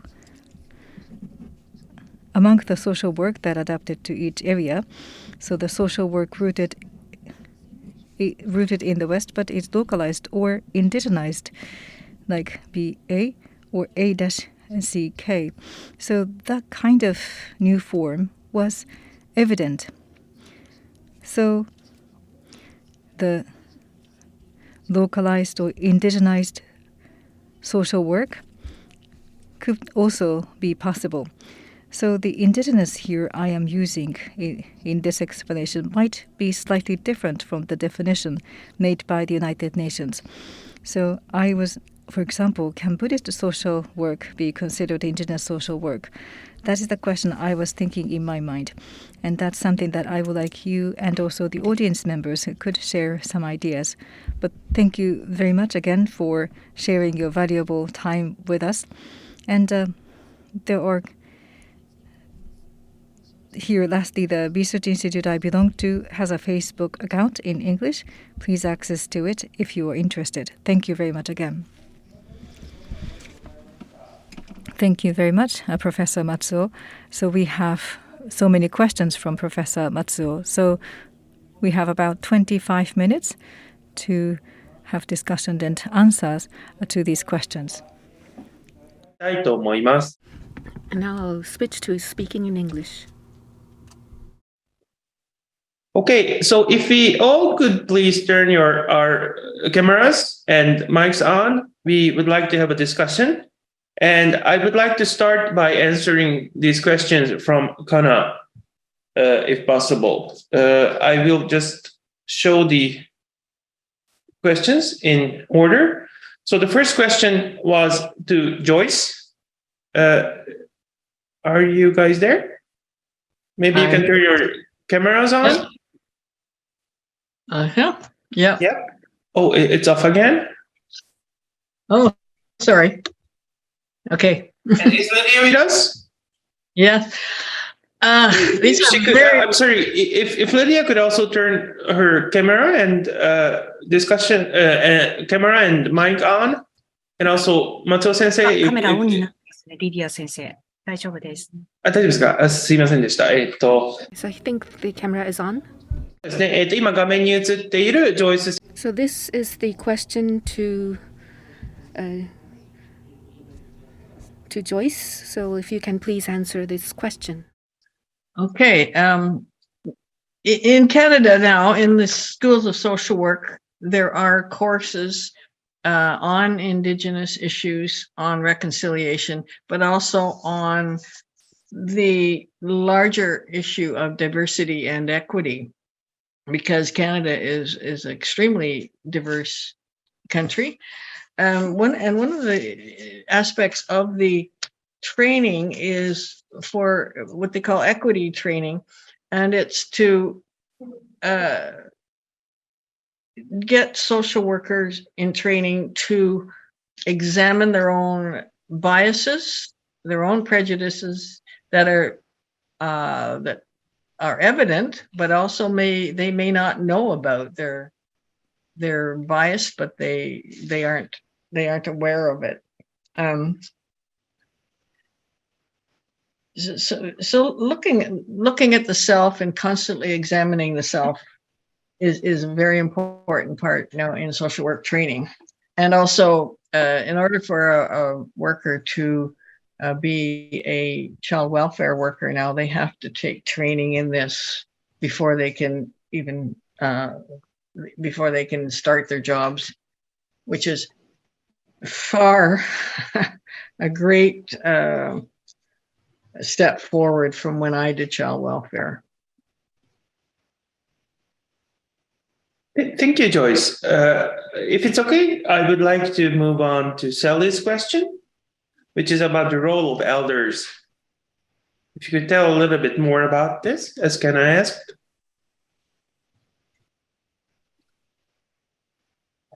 Okay, traditionally, what is the role of elders in our Spirit Lake? The elders are there to teach culture, traditional ways of doing things, and they're the mentor of the whole community. And they're because of their elders, they are highly respected communities. When I was working, when you start working, because that's the elders, because they're really important. And the other one, and the other one is the difference between the leadership of model urban society. For example, do elders have any function to consult or to provide any social supports when people in the community are in trouble in leading their lives? That is a big part of like when I was a chief. Yes, I run the community. I do all the things one does to lead the community. But then the thing was the elders were the ones that are give me directions. They're the ones who are the higher ups, higher than the chief. So they were there to guide us, to guide me as a new chief, to guide me and to see the vision of what I'm trying to accomplish. So, and that's what the elders are for. And they really, and what are the things? Okay, for the strength of the female elder, I am an elder, and because of my knowledge from living way back, and what I endured in my travel, and the pain and the suffering I went through residential school. With me, that's the strength itself. It's the strength itself for me as an elder to be able to use that pain I endured to teach the young people and the people that are still suffering, to help them, because I went through it. I'm not talking about, if I didn't go through that, I don't think I would ever be able to tell people how to feel. But because I went through it myself, I was in the middle of all the pain and that's why it's easy for me to be the the strength that I have right now. Yeah. Thank you, Sally. With that, I hope to move on to Lydia's question, which was about the sphere and how this differs from what you learned from more Western, more clinical training on the job. If you don't mind, I would like to show this sphere to the audience here so that they can see the actual figure itself. So Lydia, please, you can start answering the question and I will just switch the screen to the actual sphere to show the audience what you are talking about. Maybe the spiritual dimension would be very interesting for the Japanese audience, in my opinion. But also, whatever you have to add to this question.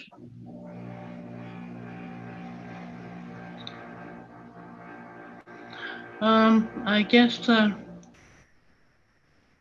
it started off when we were working with mental health in the beginning, in the early 80s, when I wrote in my presentation that we worked with 3 elders, 2 females and one male, and how an elder talked about the wind, how the wind is.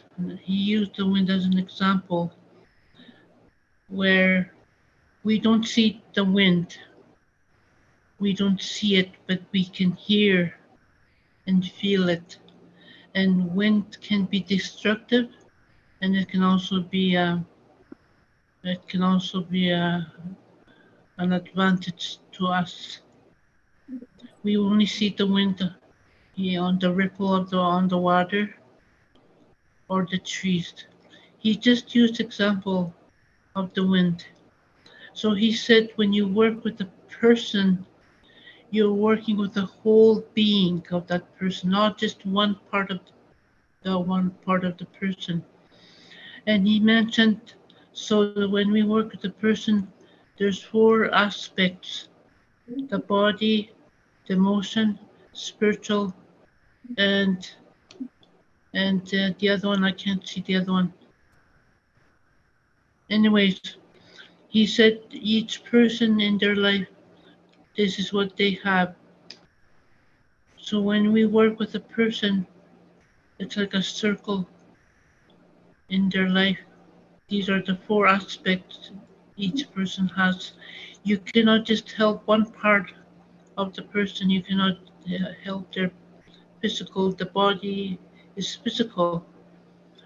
The emotional is feeling that we don't see what's inside that person. We need to work with the whole sphere of that person, the 4 aspects of this sphere. And sometimes these overlap.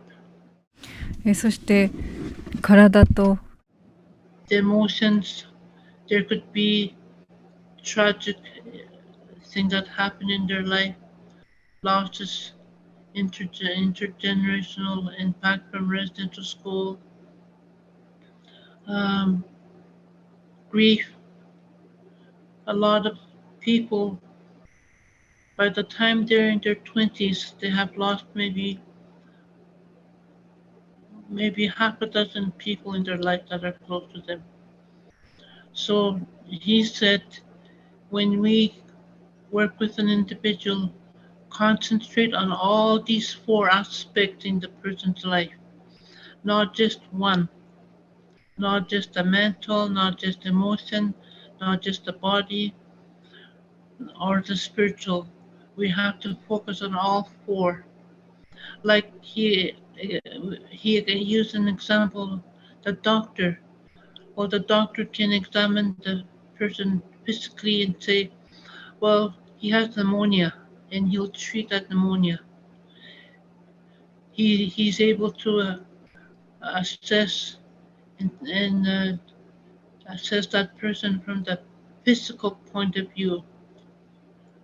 But our job as mental health workers, he said, we deal with emotions of that person. which impacts their spiritual and their body and their emotions. So we have to, sometimes we may not know what that person is carrying in their life. We don't know. And he said it's our job, it's our work to find out what they're carrying what emotions are they carrying in their life. Is it a loss? Is it grief? Is it depression, anxiety? Those why are they depressed? Why do they have anxiety? Why are they uh, what's the cause of grief? And he said in order for the person to heal, it's going to take time to heal from all those four. It's easy, he said, it's easy to treat physical pain, maybe a broken finger, a burn, because a doctor can see that, we can see that. But the emotional pain, the spiritual pain, we don't see. And that's where we come in, he said, to find out what is causing those emotional and physical, spiritual issues in their life. We have to work with that person, and it takes time. It's a process. Healing will take time. He said healing is not going to happen right away. It could be a year. Healing will not happen in a matter of time. And in order for a person to heal, he said, they have to be ready on their own time. Sometimes they're not ready, sometimes they are. When we started working, we worked with adults in the beginning in the 80s. As time went on, in the beginning of 90s, we started seeing young people, families, women, and men. And this was the impact. A lot of the result was from the intergenerational trauma from residential school. And the other one, we talked about tuberculosis. We talked about our families that were taken away and lived away from home for my dad, 5 years. He was away. And coming back, he had to adjust to be back in the community and with his family. And so this fear is when I work with an individual, I always remember what's the spiritual means of what they believe in. A lot of us up here in our area, a lot of our people go to a church, or they're traditional. They have sweat lodges, powwows, that kind of thing. And that's part of their healing. And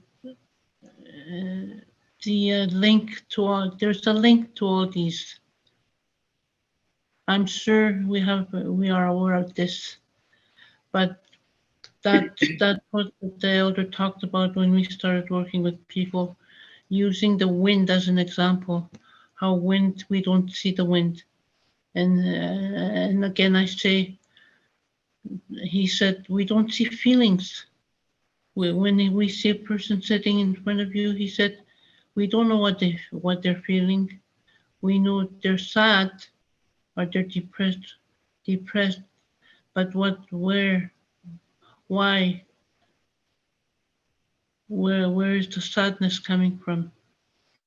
And he said, it's for us to work with that person slowly and be patient and listen. Listen to your client when you see them. Listen, take time. It takes time for a person to walk through their whatever is in their life. It's a process. It's like another example he used was a block of ice. How there's a block of ice, we see a block of ice. Well, the block of ice doesn't melt just like that. It takes time for that ice to melt. That's the same way when a person is going through their trauma, their issue. It takes time for them to go through their issues. They're on a healing journey. The healing journey takes time. It doesn't happen overnight. And again, when we see the circle, it can overlap, like the physical and emotion can overlap. A person maybe broke her arm, and emotionally she's grieving, and you put it all together. I remember one time I went with a psychiatrist, and he asked the patient. He said, "How are you feeling?" And the client said, "It's my feet." And the psychiatrist said, "Well, how are you feeling?" And the client kept saying, "It's my feet." At that time, the pain that he was feeling was physical. And eventually he did come to talk about what he was feeling. And he was feeling the loss of his culture, that he could not hunt and fish anymore, because that culture is lost today. It's slowly coming back again. We have land-based healing programs now in a lot of communities up north, where children and families go out and hunt in the summer and in the spring. And that's part of the loss, is the culture. And this is where emotions, a lot of times people talk about how the culture has been gone, it's lost.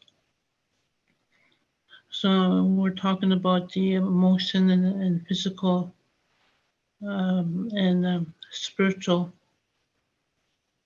how those are lost, and slowly we are regaining them. Thank you, Lydia. Also, we really appreciate that you included many concrete examples for how to utilize the sphere medicine wheel. We have about 5 minutes left for discussion. It seems that we have received 2 questions from the audience, but I believe one of them was about training and supervision. So I think it was it's already been answered by Joyce. I think the other one is about restorative justice. I hope to forward this question to our presenters later. And if the person who asked this question is okay with it, I will be able to send an answer by email from our reporters, presenters today. That is because we still have a question from Kana, which is directed to Lydia and Sally. And it is about, well, it's basically about that social workers have a lot to answer for, I think, in this area. So Kana is wondering whether true reconciliation and true healing is possible. I would like to ask Lydia's and Sally's thoughts on this. Is it possible to truly reconciliate these historical traumas and heal from them? Maybe we can start with Lydia. So reconciliation and healing, in terms from the intergenerational trauma, mostly residential school. It's just beginning. About 8 years ago, there was a Truth and Reconciliation conference in Ottawa where they had, I think it was 96 recommendations. I don't have that with me right now. We cannot say it's done. It's still and will be ongoing, but it has started. And it's very complex, and it's very, it will take time for people to walk through the reconciliation and healing.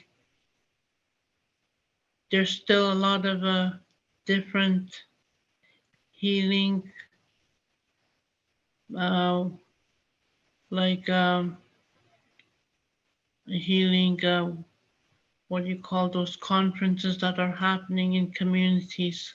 And I went to 2 weekends ago, I went to a residential school healing thing in a former residential school site north of Dryden, where former residential school survivors met and had a weekend of just sharing and healing together. And so it's happening different places, and there's another one happening June 26th, where there was a girls' residential school that existed back in the 80s, 70s. Joyce and Sally, I'm talking about Crystal Lake, where the girls' residential school was. And so it's only the beginning, and it will keep on going. If anybody has some more questions, they can either ask me later. But I guess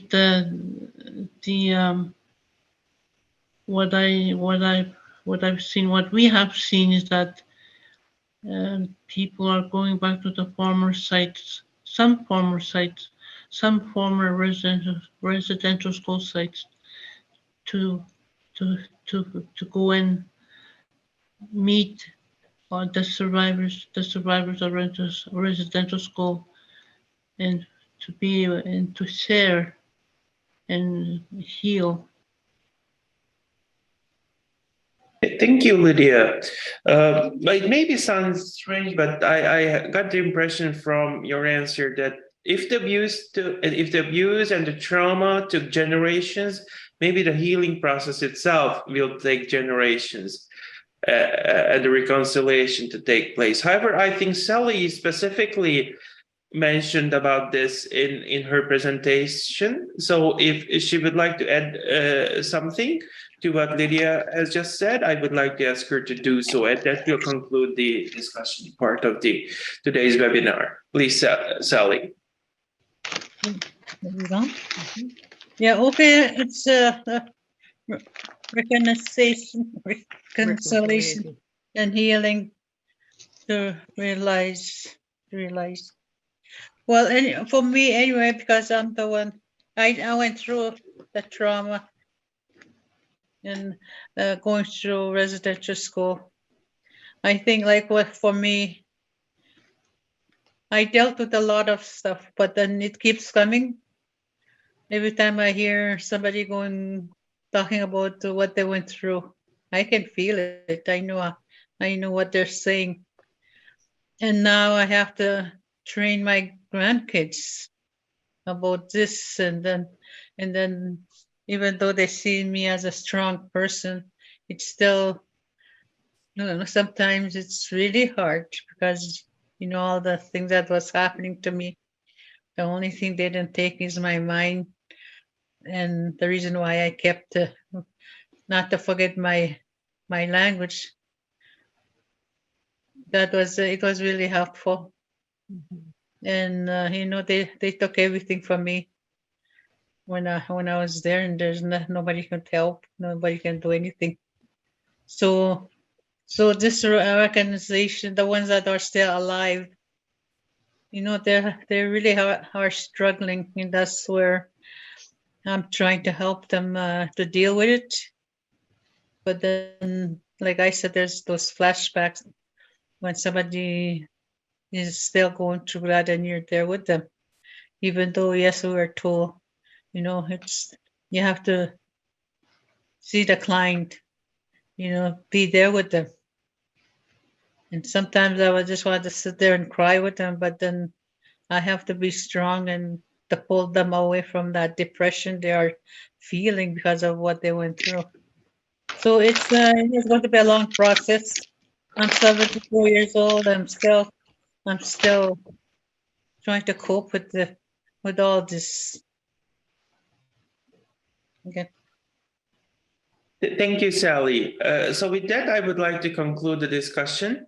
And once again, I would like to thank all of the speakers for participating and sharing their views and their teachings. I was wondering if maybe Matsuo Sensei, do you have any follow-up questions, or can we move on to the next part of the webinar?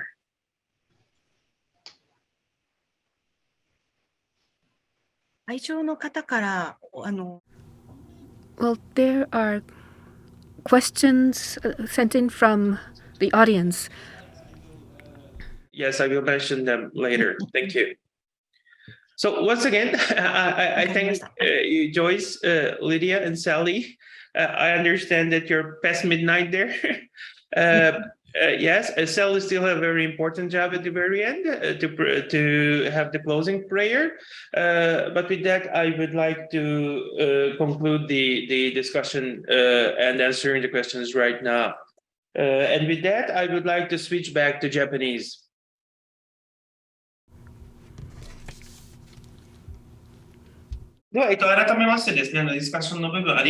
So once again, thank you very much for the discussion. And the questions received online, I think there are two of them, but as I said earlier, one I think has been answered by Dr. Timpson. And also concerning the restorative justice question, I would like to send this question over to the speakers by email and get an answer back by email. So now, because it is time, we'd like to move on to the conclusion and closing remarks. And the closing remark will be made by Professor Machiko Ohara, the Vice President of the Association for International Social Work. So please, the floor is yours. Thank you very much. Can you hear me? Yes, I can. Oh, Lydia, you can turn your camera off if it's okay. Thank you very much. I am the Vice President of the AISW. I am Machiko Ohara. I would like to say the closing remark. This seminar, entitled The Historical Development of Indigenous Social Work and Evolving Practice Models in Canada, was made possible by the speakers Dr. Joyce Timpson, Ms. Lydia Sherman, and Ms. Sally Bunting. I would like to express my sincere gratitude to all of you. First, Ms. Lydia Sherman is an Indigenous First Nations person and has been involved in the establishment of mental health service by Indigenous people. I could clearly understand the lives of Indigenous people and her path she's been on and her own personal experiences. To care for the people who have trauma caused by family separation and the experience of forced living in a boarding school under the assimilation policy, there is need for mental health services provided by an Indigenous social worker using their own culture and language. And she also helped us understand that the support that incorporated the mind, body, spiritual, and emotional holistic approach is necessary, and also the support that incorporated art therapy and collage making was effective for people suffering from trauma. But most of all, I appreciate that Ms. Sherman made the presentation by sharing her own experiences. And Ms. Sally Bunting told us about her life as an Indigenous person. So what was taken away from her when she was forcibly put into a boarding school, and how it affected her life later based on her own experiences. She utilizes her experience as the chief of North Spirit Lake, and in her work as an Indigenous mental health care worker for Indigenous people. And it shows the strength, resilience of Indigenous people. And Sally-san talked about how the relationship that Indigenous and non-Indigenous people needs to build so that they can live together. And I learned the importance of forgiveness and acknowledgement for them to coexist, and that it will lead to peace in the future. And thank you very much for your valuable report emphasizing that point. And together with Sally and Rydia, the Dr. Joyce Timpson has been working to develop Canada's first mental health services by Indigenous social workers, and has been engaged for many years in mental health services for Indigenous people. So Dr. Timpson shared with us, the participating online today, how support has been provided by Indigenous social workers and the significance of their work. The mental health challenges caused by childhood trauma due to assimilation policy are also relevant today. And Dr. Timpson also talked about the social determinants of health, the impact they had on the Indigenous people, and the measures to solve them. And Dr. Timpson's work with Indigenous social workers and mental health workers over the years has shown us a model for social workers. Thank you very much for your insightful report. After listening to your presentations, the first phrase that came to mind was how policies should be to build a society where no one is left behind. And I strongly felt that there is a need to think about the mission a social worker should carry. On that basis, I would like to share 3 points with you. First, there are different regions and countries, and they have Indigenous people living. And in the development of the Indigenous people social work in Canada that you mentioned today, the experience the Indigenous people had in Canada is the same that the Ainu and the Ryukyu Indigenous peoples in Japan and other Indigenous people suffered around the world, as Professor Matsuo mentioned earlier. We need to understand how the colonial rules of the past and assimilation policies harm the precious spirit of the Indigenous peoples. And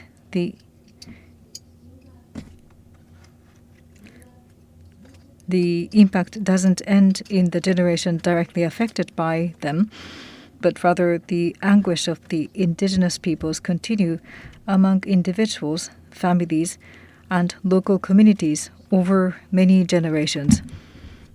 And also that anguish could affect the whole world as well. And secondly, as Joyce-san mentioned, it would be beneficial to reconsider mental health from the concept of social determinants of health. this concept is important to improve the health of not only indigenous peoples, but also minority groups, immigrants, and refugees, and to realize a just society. I hope that for the Ainu people, one of the Japanese indigenous peoples, this health will be needs to be specifically considered among social determinants and reflected in policies. And thirdly, there is the term multicultural coexistence in social work. I don't deny that it means to accept each other's differences, but we need to think of a society where differences is maintained despite the barriers, rather than combining them into one. In other words, the space in between the differences should be seen as a space for coexistence, where those that are different from each other can interact and have dialogue with each other and develop relationships. And we need to rethink how to create a multicultural society from the perspective of social policy, community support, and micro-level individual support. Finally, we social workers must understand the background and necessity of indigenous knowledge in the global definition of social work profession, to respect that indigenous knowledge and to incorporate it into our practice with indigenous peoples. And I was able to understand that and accept that as our homework going forward. So Dr. Joyce Timpson, Ms. Lydia Sherman, and Ms. Sally Bunting, I express my sincere appreciation to you for again helping us understand that point. I also would like to thank everyone who have worked to prepare this event and to those who have attended today. And last but not least, this project is a research seminar to commemorate the establishment of the Association for International Social Work, as it was mentioned in the beginning. If you are interested in international social work, and if you would like to work together with us in research and international social work activities, please consider joining our association. Thank you very much again. Miigwech. Thank you. Thank you very much, Professor Ohara. As it was mentioned earlier, and as it was done in the beginning, I would like to ask Ms. Sally Bunting to say a prayer of the indigenous peoples.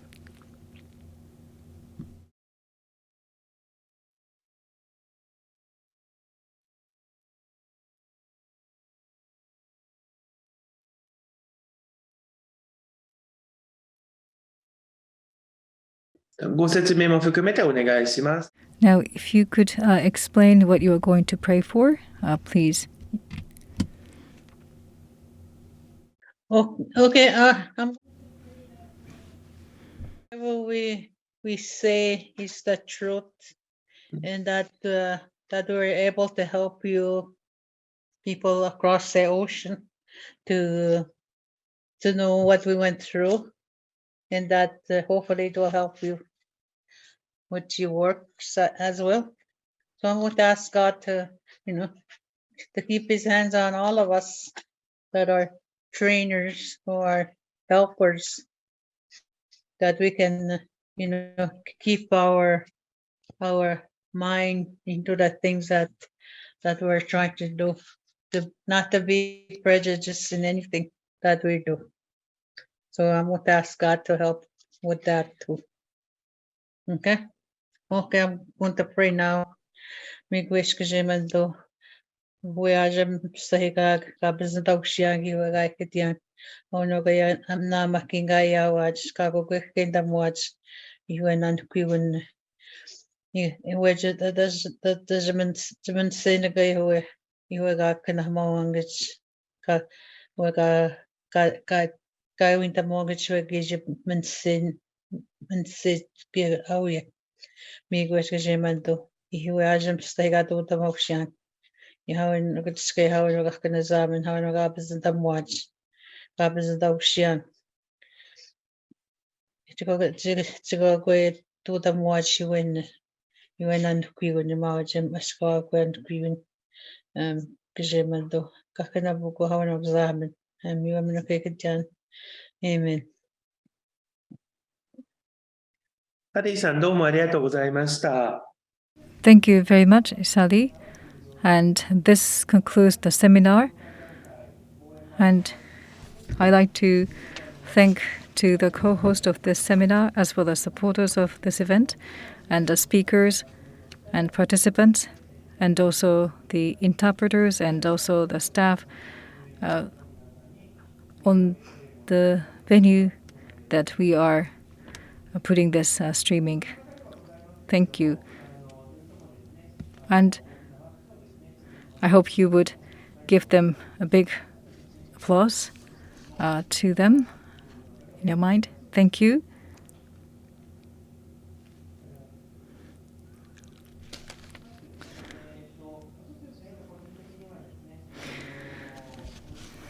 I personally would like to thank to the assistant of the moderator, Professor Asano of the Japan Lutheran College for his help. And we have some participants in the in-person venue, and also I'd like to thank to the speakers from Canada, and thank you very much. And I hope that you will have a good night. Thank you very much.